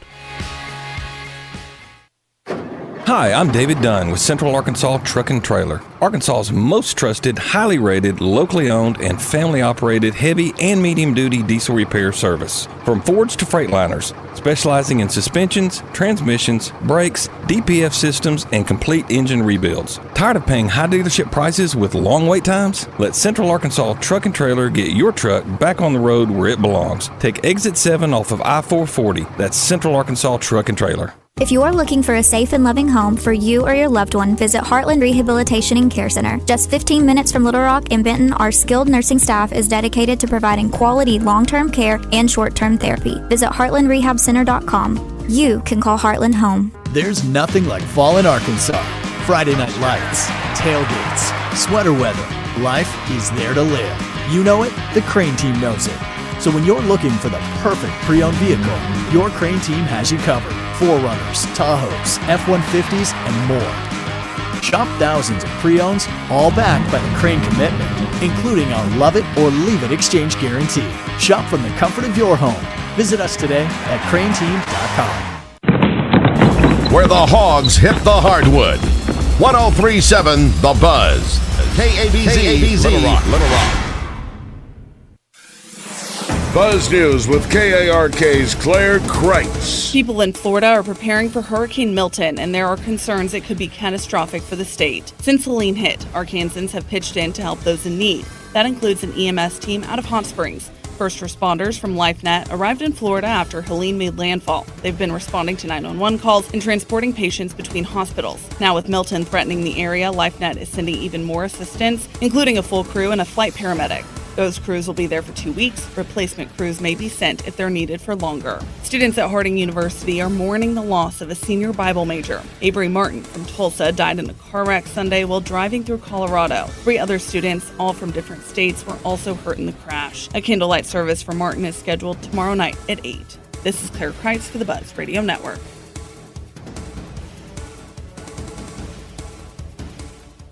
It's your Razor Hog update as Out of Bounds keeps you updated from the hill. Presented by Bradford Marine and ATV, your Can-Am Super Headquarters. BradfordMarine.com. Weather from the Fletcher Weather Center with KARK's Juliana Cullen. Plenty of sunshine in store for the remainder of your Wednesday. Temperatures today will be a little unseasonably warm. Will be around 5 degrees above average with highs around 82 later on this afternoon. Another cool night ahead of us, though. Temperatures will fall down into the 40s and the 50s by Thursday morning. This was meteorologist Juliana Cullen with the Arkansas Storm Team for the Buzz Radio Fletcher Network. Dodge wants to buy your car. We'll buy any make or model, and we'll pay you more than anyone else. Please turn your old car into cash at Fletcher Dodge in Sherwood. First Security Bank presents coverage of the 2024 SEC Basketball Media Days October 15th and 16th. Josh Neighbors will bring you live reports throughout the event with up-to-the-minute news and information on all things SEC basketball. Presented by First Security Bank. Whatever better means to you, you're going to find more of at First Security Bank. Bank better. Oh, I wish I could have been there when the truck pulled into Genesis of Conway with all those incredible automobiles, those GV80s from Genesis, and watched them come off that truck, knowing that Genesis of Conway can get you into one of those incredible automobiles at 2.9% interest for 60 months right now. Oh, I'd love to see your face when you first take that test drive. It's incredible. Genesis of Conway, the future of luxury today. Justin Aker for CertaPro Painters. And if you're like me, you're a bit of a perfectionist. And when you look around your home and you see scuffs and faded colors on your walls, crack peeling paint on the outside of your home, it makes you unhappy. So put a smile on your face by calling CertaPro Painters. Protect that investment with quality painting from CertaPro Painters. They make your experience worry-free, and it all starts with a free estimate. Each CertaPro Painters business is independently owned and operated. Schedule that free estimate online at CertaPro.com. That's Certa with a C. So quit putting off what you should be putting on. And that's new paint with the help of CertaPro Painters. Choose happy. Choose CertaPro Painters. Is joint pain, soreness, and achiness getting in the way of your best life? Football legend Emmitt Smith refuses to back down to pain. That's why he's a huge advocate for QC Kinetics and their natural approach to getting you relief. Look, we get one trip around, so I wouldn't ever let pain stop me from hanging out with my race team, traveling with my family, or golfing with my friends. Emmitt's got it right. And QC Kinetics uses regenerative medicine to relieve that never-ending pain in your knees, hips, shoulders, and back. And the best news, there's nothing foreign being introduced into your body. Just your own body's natural healing properties. No surgery or no downtime. If pain's holding you back, maybe it's tennis, pickleball, running, hiking, or spending time with special people in your life, what are you waiting for? This is precious time. Get out there and get over to QC Kinetics. Call QC Kinetics, 501-222-8440. That's 501-222-8440. 501-222-8440. Greatness doesn't happen overnight. It takes time, focus, and dedication. At Shelter Insurance, we understand that because we put in the hard work and dedication for decades. And that commitment is paid off with award-winning customer service for your auto, home, and life insurance. See Shelter Agent Paul Killingsworth in Cabot, Jonathan Stone in Lone Oak, or Stephen Reeser in Jacksonville today. Out here, competition has never been tighter. Challengers chased him.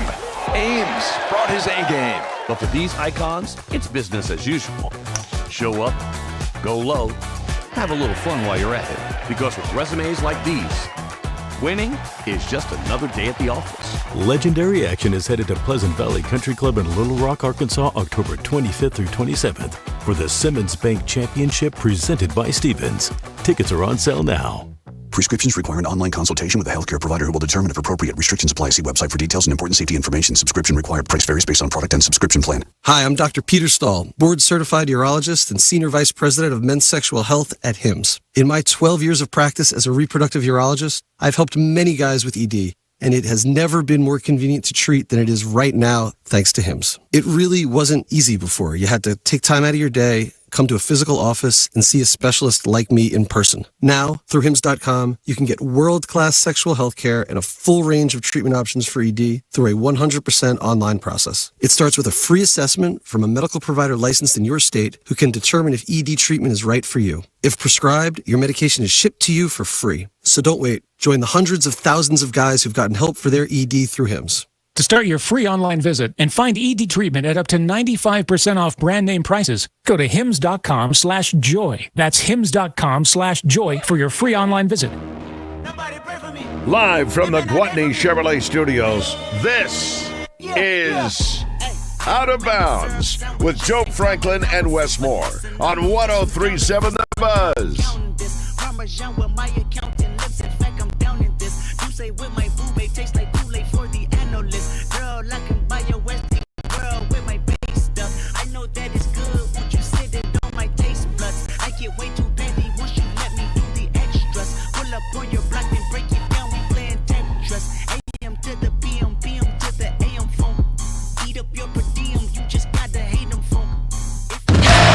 What's Trending in Sports is brought to you by Arkansas's own West Rock Coffee. Join West Rock Coffee, the Razorbacks, and their 1.5 million farmers around the globe.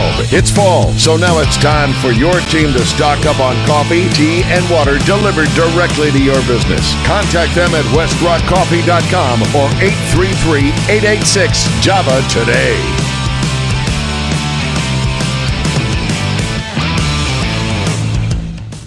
I got a little afternoon baseball on the TV now. Now I'm feeling good about it. Still 2-0. Tigers lead the Guardians. They're in the middle of the fourth, now the bottom of the fourth. Now, how about that? My TV's behind my phone. Going to the bottom of the fourth. Tigers lead 2-0. Let's talk a little NFL.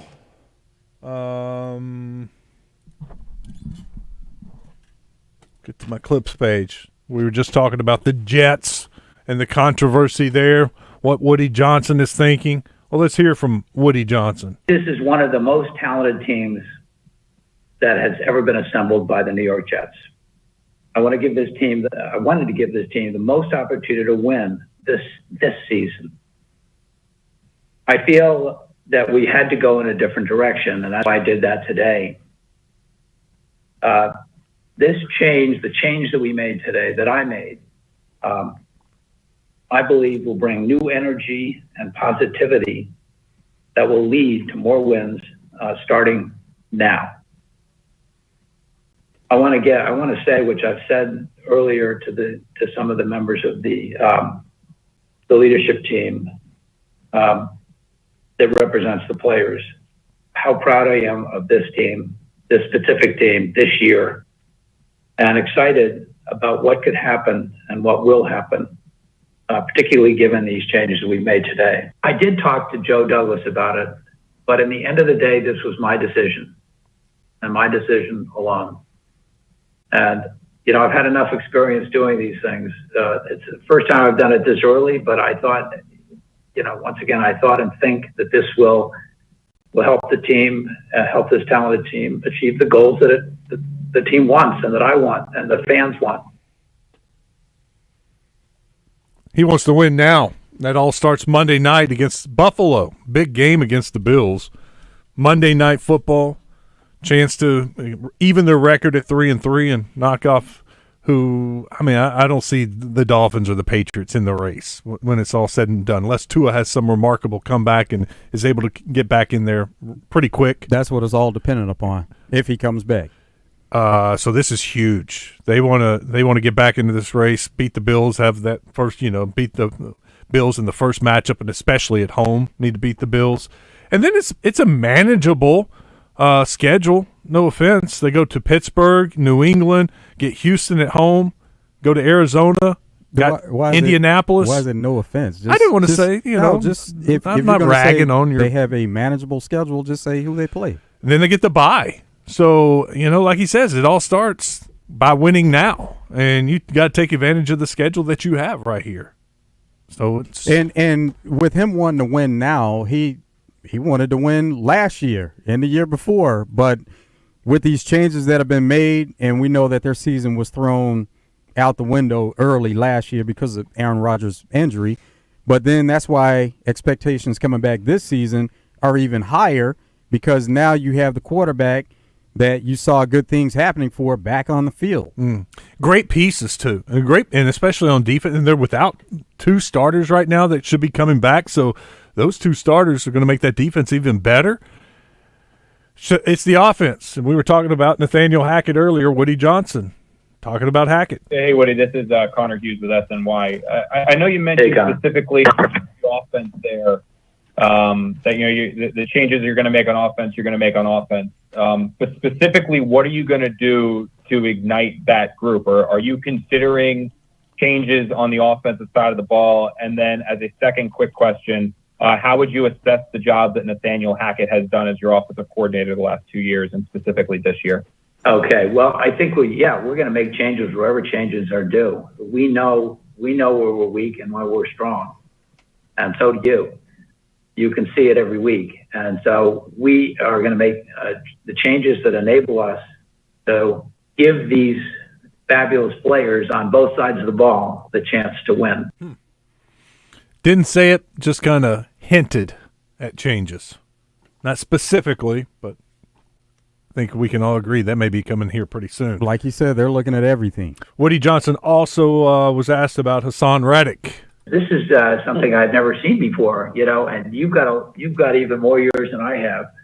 And I know I don't think any of us have seen anything like this. So I think you have to be part psychologist and part some other to try to figure out what is actually going on. I think, I hope that the young man can come to the team. We'd like to have Hassan here. We'd welcome him with open arms. And, I will extend that. And I haven't talked to Jeff, but I think he would feel exactly the same way. So when he gets here, he'll find a very welcome locker room and he'll be able to fit right in, but he's got to get here first. Still anything out of his camp? Nothing. That's why Woody Johnson is making a public plea there, but he was asked about him. It wasn't like he just brought him up, but yeah, there's nothing there. Hassan Reddick doesn't want to play without a new contract. That's the bottom line. What did we figured out he was losing? Yeah, I think he's already lost about $4 million so far. 5 games. Yeah. That I guess that's about right. We were right around 800,000. I think it was 800,000 ish a paycheck that he would be losing in 5 weeks. 800,000. That's $4 million. He doesn't seem to be worried about it. He wants that new deal. Let's move on to the Raiders. They got Pittsburgh this week. Who's going to be the quarterback? Max Crosby talks about that situation. They're asking you questions about the quarterback. You've got Devontae Adams. You're going to be asked about that all week. How you handling it, and what are your thoughts on it? Yeah, I mean, you hear it, you see it. It's outside noise. Like, that's just part of the game, though. But I feel like But it's really not outside; it's inside because it affects you. Who the quarterback affects you. If you lose an All-Pro receiver, or he doesn't want to be there, or whatever his problem is, that does affect you. I mean, I guess it does. I mean, to the outside world, they make it to. Like, they make it seem like it's the end of the world, but, like, I mean, we had Antonio Brown and we had, all type of crazy things going on. You know what I mean? The 2021 year, we had a million things. We lost our head coach. We lost, over and over and over again. There was controversy and things like that. We made the playoffs. So things like this, from the outside world, they think, oh, my God, the world's falling apart. It's over with. At the end of the day, we're 2-3. You know what I mean? It's 5 weeks. Shake out. I'm tired of sitting him on my bench with his fake hamstring injury, wanting to play somewhere else. He truly has an injury, though. We see it with hamstring injuries. Nico Collins, NFL leading receiver, he's going to be out for a few weeks. You know, the teams that he's wanting to go to, look what's going on with the Jets. So there are other teams that are in the mix because of certain things, certain issues going on with those two teams. You're talking about interim head coach with Jets, quarterback injury, Saints, and that changes that whole scenario. Yeah, rough news for the Saints yesterday afternoon after we were done. It came out the Carr's out for an extended period with the oblique injury. They were talking Spencer Rattler, is that right? No, Jake Hayner. No, there's another quarterback. Yeah, Spencer Rattler. He's the third string. Yeah. So now he becomes back up by those guys. And also with Raiders, they're starting Aiden O'Connell. That's been announced. So Gardner Minshew, bench Aiden O'Connell, who got into the game this past week. He's going to be starter for this week. He had a nice little run at the end of last year. Maybe he can get it going again. Let's move on. Kyle Shanahan talking about an injury to his kicker. Do you have a timeline on Moody? Is IR a possibility? It's a high ankle sprain, so usually with those I usually say about a month. Sometimes they can surprise you and go quicker. Sometimes they can go longer. So we're not exactly sure. So IR is an option. Yeah. When we got to decide, Mooney could be a possible decision. We have a number of guys already on it, so we're just trying to weigh in all that stuff. It rains, it pours, doesn't it? I mean, 49ers are so beat up. Now the kicker's getting hurt. Usually that's the last person you're worried about getting hurt. And he goes to make a tackle and just got rolled over. That ankle just buckled backwards. But definitely important to the cause, though. Yeah. And, yeah. One more for you. Hockey. NHL started last night. It did, and they had a few games going on yesterday, but there's a new franchise that was relocated to Utah. Coming up on 5 minutes gone by in the opening period of the opening game for the Utah Hockey Club in their inaugural season. Kesselring carries it across, drops one, shot, score! Dylan Gunther lights the lamp! Utah on the board first! Their first ever goal by number 11! Final minute of play in this opening night. Bouncing puck, ends up with Jersey. Bounces one ahead. Cooley eyes the empty net. Shoots wide. After it is Gunther. Score! Second of the night for Gunther. And that will ice it for Utah. Sounds like a great environment. Yeah, definitely. And they do something that's funny, NHL-wise, where they used to be separated by a week. And they play the same amount of games as NBA. But now it's separated by 2 weeks because NBA, they push back a week. But on the opening night for NBA, you have a couple of games. NHL, every team will play that day, 15-minute increments all day long. It's going to be all-day hockey. Oh. And they've done that for a couple of years because they're wanting to get some of that focus their way and not all the focus being, let's wait on NBA that night. They want to get focus on NHL throughout the entire day. That's smart. Good for them.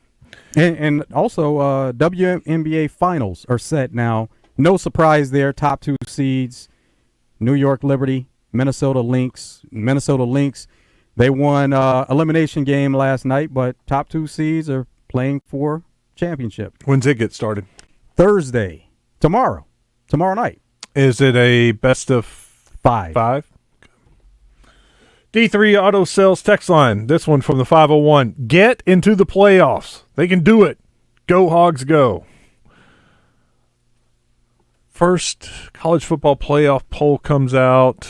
Usually it's right around Halloween. It's like the Tuesday, Wednesday before Halloween. Probably a couple more weeks away from that first playoff. Let's wait about playoff talk until beat LSU, beat Mississippi State on the road. Can we agree to that? People are they're wanting to dream right now. 4-2, 6-2. Hey, if they're 6-2, I'll start talking playoffs. Even though you got a killer schedule left. I mean, they got 6 ranked teams left on their schedule. I saw that today. Or 5 ranked teams on their schedule. It's more about getting to about 8-2 because then most of your work is behind you at that point. If they can get there. So we're talking about they're 4-2 right now. They need 4 more wins to even get to that point of thinking about it. So T-Will. It came out TEA, whale, like the mammal. So T-Will is under contract through 2025. Do we know what his buyout is? Yeah, it does. Contracts don't matter. I mean, if a team wants him to be head coach, his contract here is not going to be significant. They'll buy him out and move on. If it's another DC job. Now, he could have one of those buyout. You remember there for a while they were putting in you couldn't leave for a lateral job inside the SEC. Mm-hmm. He could have that. Not sure. That'd be something to look into. Click to view the image. Oh, is this the – no. Just got this. Here it is. This is cool. I haven't seen this. I got to check my email. Arkansas Edge just sent out this email. Own a piece of Razorback football history. 6-inch sections of the goalpost from the Arkansas-Tennessee game are available to purchase from the Arkansas Edge. All proceeds of the sale will go to Arkansas Edge NIL. Plus a limited number of autograph pieces are available. Get a piece signed by Coach Pittman, Petrino, and Williams. Only 15 autograph pieces are available. And it says to buy a piece of history, it's $500. Now, I wonder if this is just for the regular goalposts or part of the 15 that are going to be signed by the coaches. I bet it's just regular, $500 to get a piece of the goalpost. Mm-hmm. So there you go. I guess a couple of the maybe both, maybe one, were ruined by the fans, and so they've chopped it up, selling them off just like they did at Vanderbilt. Smart. Yeah, the ones with signatures, those would be a little more valuable. A little bit more, yes. Let me skip through all the 49er John talk. May take me a minute. Tell Wess for dump speed. All right, speed. I don't know what you mean, 501. Kent Little Rock says, is it me or did the defensive players for Tennessee aim for Taylon Green's knees on purpose? His actions after the play was over made me think that he made a dirty tackle. I do not think – now, is it dirty? Yeah, it's borderline dirty. I think this was a big defensive tackle, fighting through blocks, doing whatever he could to get to the quarterback, and he made just a bad calculation, thinking that he could hit him above the knees. But he leapt, made a jump for him, and he came up short and hit him right in the knees. It's it's been out or banned, or not banned, but it's a 15-yard penalty in the NFL too because of what happened to Tom Brady. But it's going to get you a penalty hitting below the knees. Dirty. You know, when you're in the heat of a battle and in that moment and you're getting blocked and you're fighting through blocks, you see the quarterback you're just trying to do whatever it takes to get to the quarterback.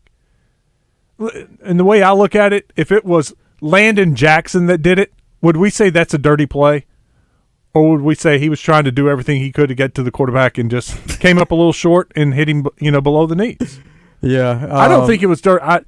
It's illegal. Yes, you get the penalty. It's fine. But I don't think the guy was out there trying to maim the quarterback. No, he's not. And you can't make that in your favor, whether it's your favorite team or against your favorite team. Hooper is in Hot Springs. What's up, Hooper? How's it going, guys? Good. Man, y'all were talking about the goalpost going out for sale.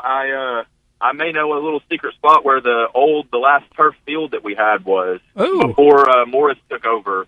They ripped out the old turf field and went back to natural grass. Yeah. But whenever they did that, they donated it to a business out around Hot Springs Village, and they used that turf and they used sections of it for like auction items. They'll put sections of that turf with a certificate, that it's official Razorback turf, and they'll put it in with memorabilia.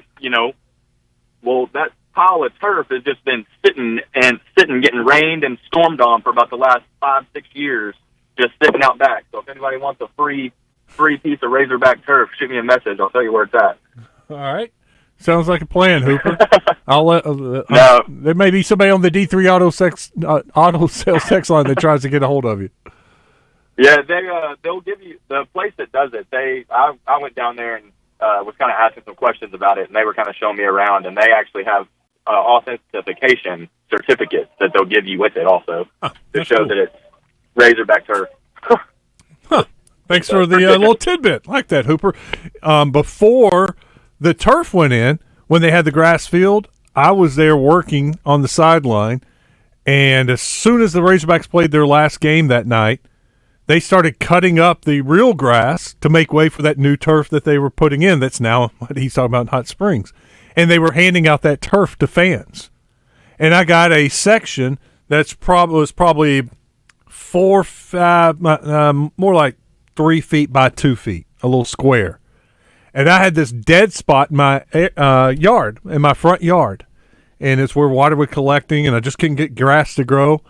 And I went home, put it down, watered it, did everything you're supposed to. Next spring, started growing. Oh, nice. Now, we've since sold the house, but I told everybody that looked at the house when they were buying it, I was like, now that's some real that's some real Razorback grass right there. Came from the stadium.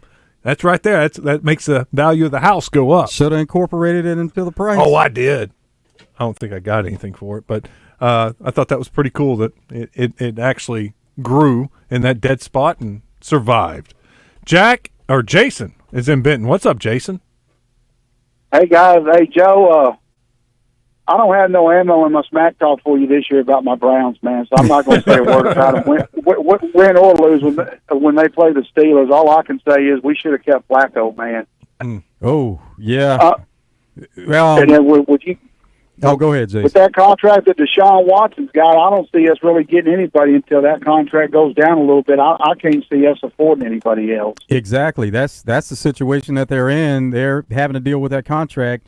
And even though there have been talks about possibly playing Jameis Winston, if Deshaun keeps struggling, if you put him on the bench, you still owe him that money. So that was a big surprise, though, that they didn't make an attempt to keep Flacco. But the way that Flacco played last season, they didn't want Deshaun Watson looking over his shoulder if he was struggling like he is, and the fans would have been calling for Flacco.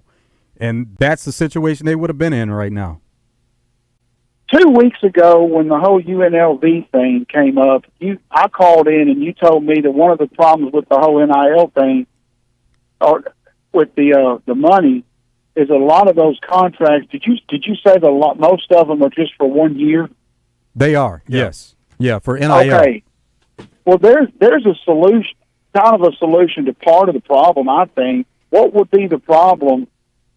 And I'll tell you the reason I say it. What would be the problem with making those multi-year deals for the simple fact that you could do two things? You could still pay your player over time, and you could lock him into the program where you ain't got to worry about him transferring. You could do that, Jason, but also we know contracts are there for the moment, and they could be broken. It's just like a coach signing a multi-year deal, but then leaving after the season or after the next season to go take another job. I think until someone buys out the contract. Yes. But what if somebody, like you say, we're going to give you $1 million, but we're going to spread it out over 2 years, and you have to be here to collect the entire $2 million. Right, that's my point. I mean, it saves the program from worrying about, is this guy going to transfer or not? And, it also gets that player the money he's won. I mean, I just think that's a simple fix right there to make it where you can make it for 2 to 3 years. It is, Jason, but again, at the moment, because we know how these NIL and transfer portals work, where they don't necessarily talk directly to the player, but they talk to people around the player. So if you have somebody that has $1 million contract and they're going for that second year, if they play to the point where another school says to the people around them, we'll give them $2 million to come here, what can we do? But it frees up $1 million that you have, that he's gone. So you've got $1 million that you can go get somebody else. Yeah, absolutely. But that doesn't stop a player from leaving the point. Yeah. Y'all have a good day. Thanks, Jason. All right, when we come back, we'll switch gears. We'll talk a little high school football. Got the third week of conference play coming up. You know, teams have played 5 games. They've got 5 games left in the regular season. Halfway point. Season is going by pretty quick. Kyle Sutherland's coming up next. He'll be on the call for Bryant and PA this Friday night right here on the Buzz. Stick around. It's Out of Bounds.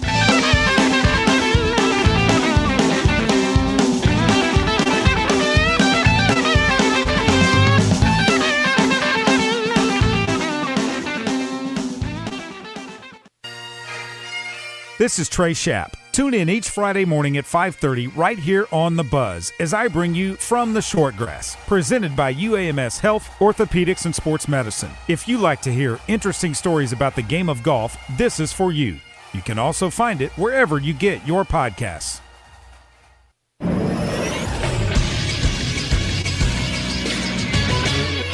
This is Sports Center. Yesterday in the Major League Baseball playoffs, the Mets took a 2-1 lead in the NLDS against the Phillies by beating them 7-2. Mets starting pitcher Sean Manaea had an outstanding start, going 7 innings with just 1 run allowed. Former Razorback pitcher Ryan Stanek pitched the final inning and a third for New York. Game 4 will be at 4:08 on FS1 today. The Padres took a 2-1 lead in the other NLDS, beating the Dodgers 6-5. San Diego scored all 6 runs in the second inning. Fernando Tatis Jr. hit another home run, giving him 3 so far in the series. Game 4 will be tonight at 8:08 on FS1. The ALDS are tied at 1-1, and Game 3 of both series are today as well. The Tigers host the Guardians at 2:08 on TBS, TrueTV, or Max. Then the Royals will host the Yankees at 6:08. That'll also be on TBS, TrueTV, or Max. I'm Christian Weaver with the Buzz Radio Network.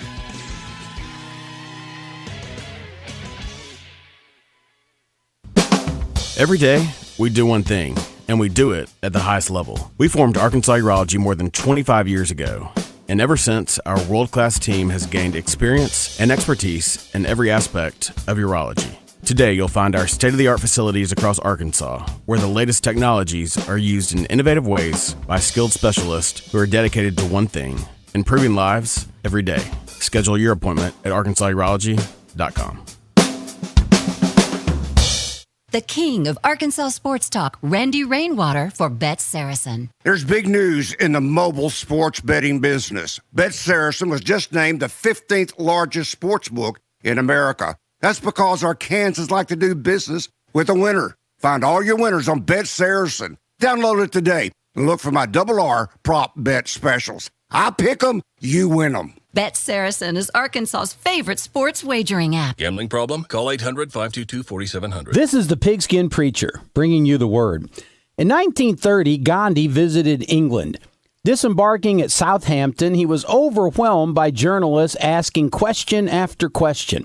One of them asked, "Mr. Gandhi, what do you think of modern civilization?" And Gandhi replied, "That would be a good idea." He understood that flourishing economies, mighty militaries, and technological innovation are no substitute for decency, honesty, kindness, and service. When it comes down to it, modern civilization will not be ushered in by futuristic inventions, but through old-fashioned values. Sign up at Doublebee's and pay with your Exxon credit card to get 10 cents off a gallon at the pump. Or pay at the pump with your Exxon or Phillips 66 mobile app at Doublebee's 34 locations. Doublebee's, it's where you gas it, grab it, and go. That's Doublebee's. Justin Anker for CertaPro Painters. And if you're like me, you're a bit of a perfectionist. And when you look around your home and you see scuffs and faded colors on your walls, crack peeling paint on the outside of your home, it makes you unhappy. So put a smile on your face by calling CertaPro Painters. Protect that investment with quality painting from CertaPro Painters. They make your experience worry-free, and it all starts with a free estimate. Each CertaPro Painters business is independently owned and operated. Schedule that free estimate online at CertaPro.com. That's Certa with a C. So quit putting off what you should be putting on. And that's new paint with the help of CertaPro Painters. Choose happy. Choose CertaPro Painters.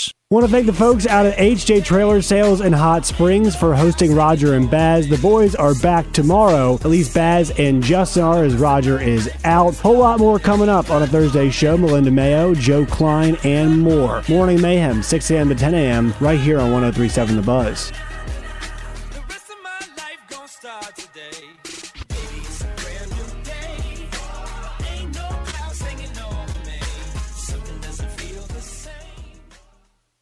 Out of Bounds on 103.7 The Buzz. Live from the Gwatney Chevrolet studio.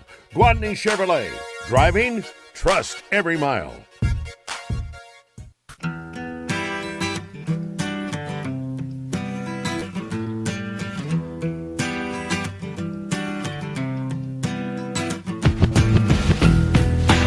Welcome back. It is Out of Bounds. Got another big Friday night coming up. Buzz Game of the Week, PA and Bryant. Kyle Sutherland joins us now. He'll be on the call. What's up, Kyle? How are you? I don't know how I could be any better, Wes. It's October. The weather is beautiful. Playoff baseball's on and football's in full swing. So this is an amazing time of year for pretty much any sports fan. All right, we talked to Coach Lucas today. We heard from Coach Sanders yesterday. What do you think? Last week, Bryant goes to Little Rock Christian Academy and completely dominates them, mercy rules them, sportsmanship rule, whatever. Do you think PA can keep this game closer? I think that it definitely is going to come down to the trenches. Right now, PA, they've got probably, I would say, a definite underrated offensive line in particular. The defense has been playing pretty well, but I think that we know Bryant's skill players certainly because a lot of those guys have been around for a while. The PA has had a lot of guys step up, particularly at wide receiver, running back, and you've got Brandon Cobb back there. So you have a feeling that these skill players, they're going to make plays, but I think ultimately, just like with any big game, it's going to come down to the trenches. These two teams scrimmaged against each other, really got the last 4 seasons started off with a bang when they played against each other so many times as defending state champions. And then when the competitive equity factor came into effect, we knew that they would have a likely chance of being conference opponents. And now they come in 5-0 and really couldn't have more hype. And I think that this is going to come down the winner to who does better in both sides of the trenches. Kyle, PA looks the same no matter what level, what classification they're in. What do you think the key is there as far as them just continuing to do what they do? They just, Joe, have built such an incredible culture. I mean, dating back to the early Kevin Kelly days, going back really to 2003, 2004. I guess 2003 was their first state championship. But you're exactly right. It doesn't really matter who's at quarterback. We've seen countless guys set state and national records. And then you look at this year at receiver. I heard Coach Lucas earlier talking about how Walden Culpepper went down. They expected him to probably be their number one guy. And then you look at guys like Will Manning, Mason Greathouse, Connor Coldren, who have really just stepped up. It is truly that, I don't know if there's a school or a program in the state that truly just exemplifies that next man up mentality with what PA has done, just continues to win state championships. And then, of course, you look at their quarterback, Brandon Cobb, who is somewhat of a 3-year starter, started some his sophomore year, but he's using, especially in those first 3 games, he's used his legs a good bit, hasn't in the last 2 games as much. But he's just taking better care of the football right now. His interception to touchdown ratio is 21-4. He threw 29 interceptions his sophomore and junior year combined. Some of that was he played with a club on his hand last year. But I think that they're just doing a much better job of taking care of the ball. But, truly just a team that really exemplifies the next man up mentality. Got a couple of games Stadium Thursday and Friday night. Parkview's at home Thursday. Shouldn't be much of a contest. Get there early so to see the starters. And I saw where Coach Pittman is going to be there Thursday to check out the Razorback commits and, let the other 2 guys that have committed elsewhere know they're still keeping an eye on those guys. But then Friday night, the game I want to talk about, Jonesboro. Talked to Coach Kelly before our show started, and he said Jonesboro, man, they look the part. They're big. And they're getting better. And we saw that against Benton. They gave Benton a good game, bounced back, and beat Sheridan last week. This week, Jonesboro versus Catholic at War Memorial Stadium. What do you think of this one? Oh, it definitely is one that probably doesn't look as good on paper. That could be one of the better ones of the week. I agree with you, Wes. I will certainly say with confidence that Jonesboro is the best 1-4 team in the state. There's no question about it. You look at their non-conference schedule. They played that school out of Mississippi that was a 7A school. They played Conway. They played some really tough competition.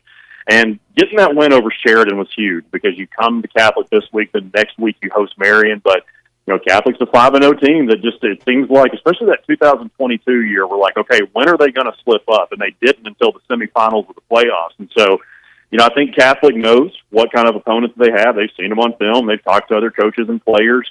But this is definitely, if you're just kind of a outside looking in football fan, you're going to look at this and you're just going to keep going down the list. But this is definitely one I think that has a chance to be one of the better games of the week. Other games that stand out to you, Kyle? I would say 1 and 2A that I was actually looking at earlier, Mark Tree and Desart. You've got a matchup of 2 4-1 teams. Carlisle's really kind of proven to be the favorite probably in that class right now, but Mark Tree, they lost to Newport. Desart, they lost to Carlisle. So I think that that's a pretty big one. Also in 3A, Melbourne, who's 4-1, is coming to Mayflower. Wes, I know Mayflower's a team that not a lot of people talk about, but they're 5-0 right now, are the Eagles. And so, I don't know that they've been challenged quite as much as some teams have, but that's intriguing as well. And so, and then, of course, in the 4A4, the 4A8, you've got a couple of matchups to really keep an eye on to kind of look at some of those for playoff seedings, whether, teams fighting for that 2-3 spot or maybe even 1. Yeah, I really like the Dardanelle at Clinton game. I think that one could possibly, when it's all said and done, go a long way in deciding a conference championship or playoff seeding.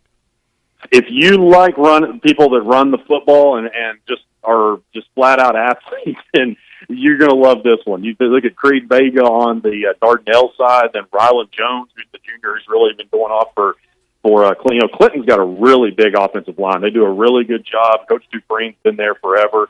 But Dardanelle, especially after dropping down from Class 5A, with some of the pieces that they have, you wonder what they can do. Any teams that you expect to make a move, any schools as far as where they're positioned right now, but maybe they can put themselves in a better position with second half of the schedule left?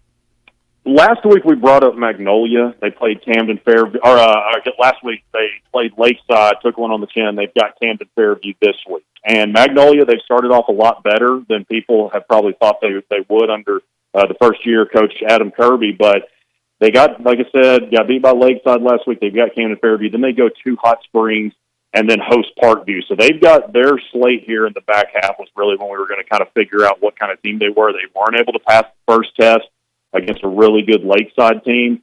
And then, they've got some opportunities here in the next couple of weeks. But I think probably the one that everybody's talking about now after Friday night is Valley View. And you talk about the 5A South, you talk about Robinson in the Central, and rightfully so, but I think it's probably time that we really start giving Valley View some respect. Drew Gartman is a legit dual threat. I mean, he is running the football really well, throwing it really well.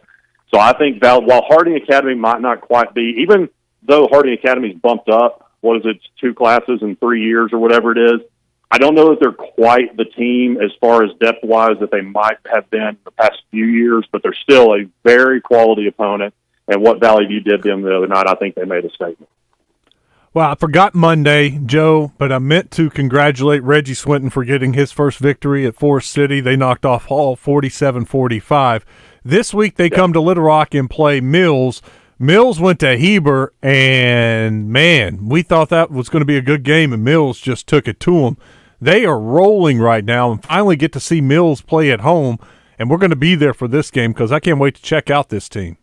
There's going to be a lot of athleticism there, Wes. And we talked about Elijah Moody last week, what he's done as a freshman, just incredible, the numbers that he's putting up. But I think that this will probably be the most athletic team thus far that Mills has seen for sure. And Kevin Young, I believe is his name, the running back that Reggie has there, that Coach Swinton has, man, he's put up some big numbers too. He's really starting to get some college looks. And so that's another really fast-paced game with a lot of athletes on the field that could be extremely high-scoring. But I think that I don't know that, even though that Forest City, they're 1-4 now, 1-3, something like that. I know that they haven't had a ton of success. Coach Swinton's really just trying to continue building it, but I do believe this is probably going to be one of the better teams as far as just overall athleticism and things of that nature. But that's probably going to be the most one that Mills has seen up to this point. Well, Forest City had a key special guest, and it's not that he can show up every week, but Houston Nutt was in attendance, and he spoke to the team, and they got their first win. So we know how motivational Coach Nutt can be at times, and they were able to come away with a win. That's right. And, Joe, obviously you and I have done a good, and Wes, I'm sure you have too, we've done a good bit of radio with Reggie together, and that's one thing that he used to always talk about is he kind of molds himself after 3 different coaches. The motivating factor, Houston Nutt, the hard butt, as he says a different word, but the hard butt of Bill Parcells, and then there's one other one that I can't remember, but he talks about how he molds himself after those 3 coaches that he played under and really was mentored by. And I think that he would probably credit some of that win to Coach Nutt's motivational speeches because you're right about that, Joe. You certainly can't go wrong with any of those. Kyle, got somebody on the D3 Auto Sales text line. Must be a Star City fan because he wanted me to ask you about Star City's game last week. Star City at Monticello. Yeah, so Star City, man, that was a really tough loss to DeWitt. DeWitt really needed that win, and Star City, of course, wanted to continue their undefeated streak, and so that was one of the ones that I had talked about. You got two big games, or that I kind of touched on. In the 4A, you've got Star City at Monticello, who's 3-2 and looked pretty good for the most part, and you've also got Hamburg at Warren. So that Star City Monticello, I think that whoever wins that one, Hamburg is obviously in the mix too, DeWitt and Warren. And I know that Warren's had some struggles here and there. Of course, lost to a really good Elkins team as one of their losses. But I think that Star City, if they can come back from that loss last week and propel themselves into possibly that 2-3 conversation, if they just continue to take care of business. But Monticello's in that spot as well, so we could be in for another exciting finish. But I know the Bulldogs are hoping that they come out on the other side of this one. Kyle, thanks, man. Have a great call Friday night. Enjoy the game. All right. Appreciate it, guys. Take care. It's Kyle Sutherland with us on Out of Bounds. We'll wrap this thing up when we come back. Look up, and it's almost time to go. I'll hit the D3 Auto Sales text line. We got a couple of things I need to hit there, and we'll get out of here. Stick around. It's Out of Bounds.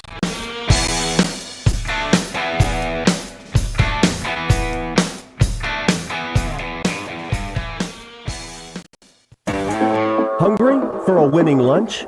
Come down to Brewski's for mouth-watering smash burgers, fresh salads, or a tasty sandwich. Catch all the action on their big screens with unbeatable lunch specials starting at just $10.99. And speedy service will have you back to work in no time.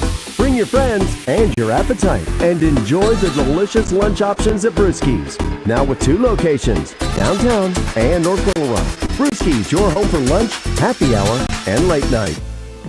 At Hyundai, we make a big deal about the little things, like the little fact that 9 Hyundai vehicles have earned IIHS top safety picks this year, and offering a little thing called America's Best Warranty, because delivering safety and quality, pretty big deal. Visit your nearest Hyundai dealer today. Hyundai, there's joy in every journey. Right now, for a limited time, get 1.99% APR for 60 months on the Hyundai Tucson or Tucson Hybrid. Visit your local Hyundai dealer today. Offers end October 31st. Call 562-314-4603 for details. Oh no, stomach issues again? Stomach issues? Who are you? Your pancreas. I could be the real reason for your diarrhea, gas, bloating, stomach pain, or loose oily stools. I thought it was my stomach. People often do, but any of these symptoms could mean having a condition called exocrine pancreatic insufficiency, or EPI. With EPI, the pancreas doesn't release enough enzymes to break down food, but EPI is manageable. Use the symptom checker on identifyepi.com and speak with your doctor. That's identifyepi.com. Sponsored by AbbVie. O'Reilly Auto Parts is celebrating the 25th anniversary of their famous jingle, and O'Reilly wants you to be part of the celebration. We all know how it goes. O'Reilly Auto Parts. Ow! We want you to submit a cover of the jingle, a remix, or your own choreographed dance. You can win exclusive merch and prizes, including 3 $5,000 grand prize winners from O'Reilly Auto Parts. Submit your video to O'ReillyJingleContest.com now through October 31st. Terms and conditions apply. No purchase necessary. Life comes at you fast, especially behind the wheel. So if you think it's no big deal to drive a little over the speed limit, think again. In a collision with a pedestrian or bicyclist, it can mean the difference between life and death. Getting somewhere a couple of minutes faster isn't worth someone's life. Let's look out for each other by following posted speed limits. Drive aware, save lives. A message from the Arkansas State Police Highway Safety Office. Honda of North Little Rock is under new ownership. You owe it to yourself to come see the newly remodeled showroom, as it's overflowing with new and used inventory of Honda and Yamaha ATVs and motorcycles. Don't miss out on the great deals. Meet the new owners and GM, Al Hanmaker. That's Honda of North Little Rock, 4524 MacArthur Drive. You don't have to go through yet another year of that knee pain or back pain. People with chronic joint pain are getting real lasting relief from QC Kinetics. Hey everybody, it's RJ. QC Kinetics is the nation's leader in advanced regenerative medicine. Their unique protocols use healing agents from your own body to target those aching joints, repairing and restoring damaged tissue the natural way. So think about this. You'll be able to move again with no surgery, no drugs, and no downtime. Got shoulder pain? Excruciating hip pain? If you have any arthritis pain or lingering pain from an injury, do not let them operate on you or give you more steroids. Say no to the pain pills, but instead, you need to call QC Kinetics. People are raving about these treatments all over Central Arkansas. This is the future of joint pain management, and appointments are available as soon as next week. Call QC Kinetics for a free consultation. 501-222-8440. That's 501-222-8440. QC Kinetics, 501-222-8440. It's almost time for the Arkansas State Fair, kicking off Friday. Get ready for all the things you love, the rides, the music, and most of all, the great fair food. For complete details, go to ArkansasStateFair.com. The Arkansas State Fair. See y'all there. Out of Bounds, live from the Gwatney Chevrolet Studio.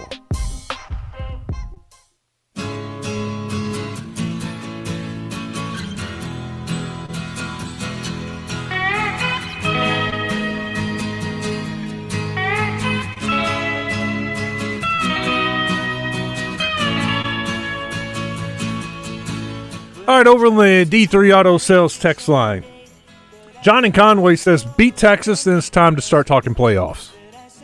I guess he's saying, assuming you take care of business against the rest of the teams. Up to that. Yeah. Then, you would be 8-2 with 2 games left. La Tech, Missouri. And that would be fun. Next up, 870 says 4 ranked teams left, not 5. Yes, you're right. Thank you for the correction. Mississippi State's not ranked. Duh. Mississippi State, Louisiana Tech, not ranked. Everybody else, as of right now, they are ranked. This may have already been covered, but do you think the Tennessee fans are maybe ticked off because those 2 players that didn't tackle Singleton looks like they just let him walk in? Just something I noticed.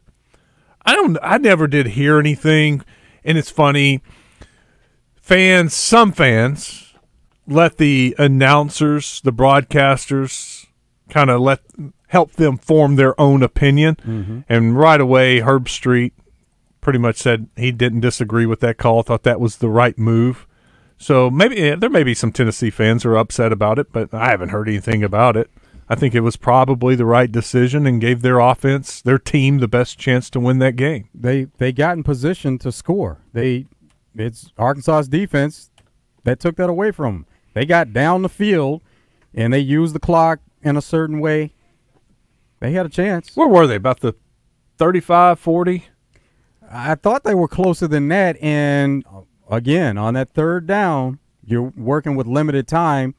All the defenders are running downfield. There's a lane that opens. Nico takes off running. He can get to the end zone, and even if he can't get to the end zone, you take off to the left. The sideline is there, and so he could run out of bounds if he thought he couldn't make it, got into some trouble. And then at that point, you got time on the clock, and you can make a couple of throws into the end zone. Now, you're talking about the play before the last play? Play before the last play, yes. I got to go back and watch that. I didn't notice that. There were 6 seconds left on the last play. Mm-hmm. They didn't have any timeouts left, but the clock would have stopped with the first down, so they could have just stopped the clock by throwing the incomplete pass, grounding it, and had one more look. I'll have to go back and look at that. I didn't even pay attention to that last time. I remember you saying that earlier this week. I need Ryan in Sherwood. Oh, Hooper, somebody's wanting your contact. Ryan in Sherwood wants some of that artificial turf. Did y'all hear Mike Gundy talk about the NIL and the state of college football? What do you think about it? Is this something new, or is this something where he had a rant about 2 months ago when he was talking about, said some players were wanting to renegotiate their deal, and he was like, we don't do that in the season. Not during the season. No, we don't talk NIL during the season. We can talk about that later on. And I think that's the right thing. That's it. Let's see. Anything on the True Service Community Federal Credit Union Live fan feedback? No, not reading that. No, I'm not reading that. Nope, not reading that. Okay. Thanks, guys.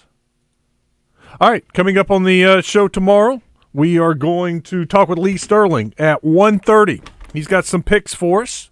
Richard Davenport will be calling in at 2 o'clock with a Razorback recruiting update. Can't wait to hear from him, see what the reaction was from some of the recruits that were at the game. Man, that had to get some guys excited right there. You know, just the environment itself, you know, win or loss, whatever. Yeah, win makes it greater. But to see that fan base. And, by the way, the red-white stripe out looked awesome. They did a good job with that. I was very impressed with some of the overhead views of the stadium. And the fans paid attention to their section and wore the appropriate shirts. And it looked really good. So kudos to you fans that made the red-white stripe out work. They did do a really good job and just really being engaged in the game overall. And I thought, too, there were times you could tell with that orange for Tennessee, there were a lot of Tennessee people there, too. Oh, it stood out for sure. Lee Sterling tomorrow is going to talk Ohio State, Oregon, Alabama, South Alabama, Ole Miss, LSU, Texas, Oklahoma, Detroit, Dallas. Detroit, a 3-point favorite at Dallas. That is the Fox National Game of the Week, 3:25 start. And Lee has been red hot here recently, 14-4, 7-2 the last 2 weekends, 14-4. So he'll have some picks for us at 1:30. And then Freddie Black will be in the studio. Freddie is with the Simmons Bank Championship. He's going to give us all the details about what's about to happen at Pleasant Valley Country Club later this month. So that'll be a fun time with Freddie. Talk a little golf. Glenn Day, by the way, man, I was rooting for him this past weekend. Shot 3 under the first day, 3 under the second day. He was right there at the top 10 going into Sunday, and he couldn't just reproduce those results and shot over par, fell back on down, finished like top 30, I think it was, top 35. But he needed that round on Sunday. That could have given him some much-needed Charles Schwab points to qualify for Little Rock. Still has 2 more opportunities this weekend, and then the playoff chase starts the following weekend. He'll be in that. He'll need a really good finish to qualify for the Simmons Bank Championship. I'm going to try to get him on here and Ken on here in the next couple of weeks to help kind of promote the event. Tonight, over on we got one college football game. Bet Saracen has the odds out for New Mexico State, Jacksonville State. New Mexico State is a 21-point underdog on the road. Jacksonville State, now look, these are 2 of the worst defenses in their conference. I did a little research on this because I remember New Mexico State. They're bad. They're really bad. And sure enough, they've got one of the worst defenses in their conference and in the country. The over-under is now at 59 on Bet Saracen. I think there's going to be a ton of points scored in this game. I mean, I think it gets into the 70s, but I like Jacksonville to cover and this game to go over. I made a little small play, a little parlay, 2-leg parlay, taking Jacksonville State and the over tonight. So if you want to join in for just for some fun, just to have a little action, and we can talk about it tomorrow.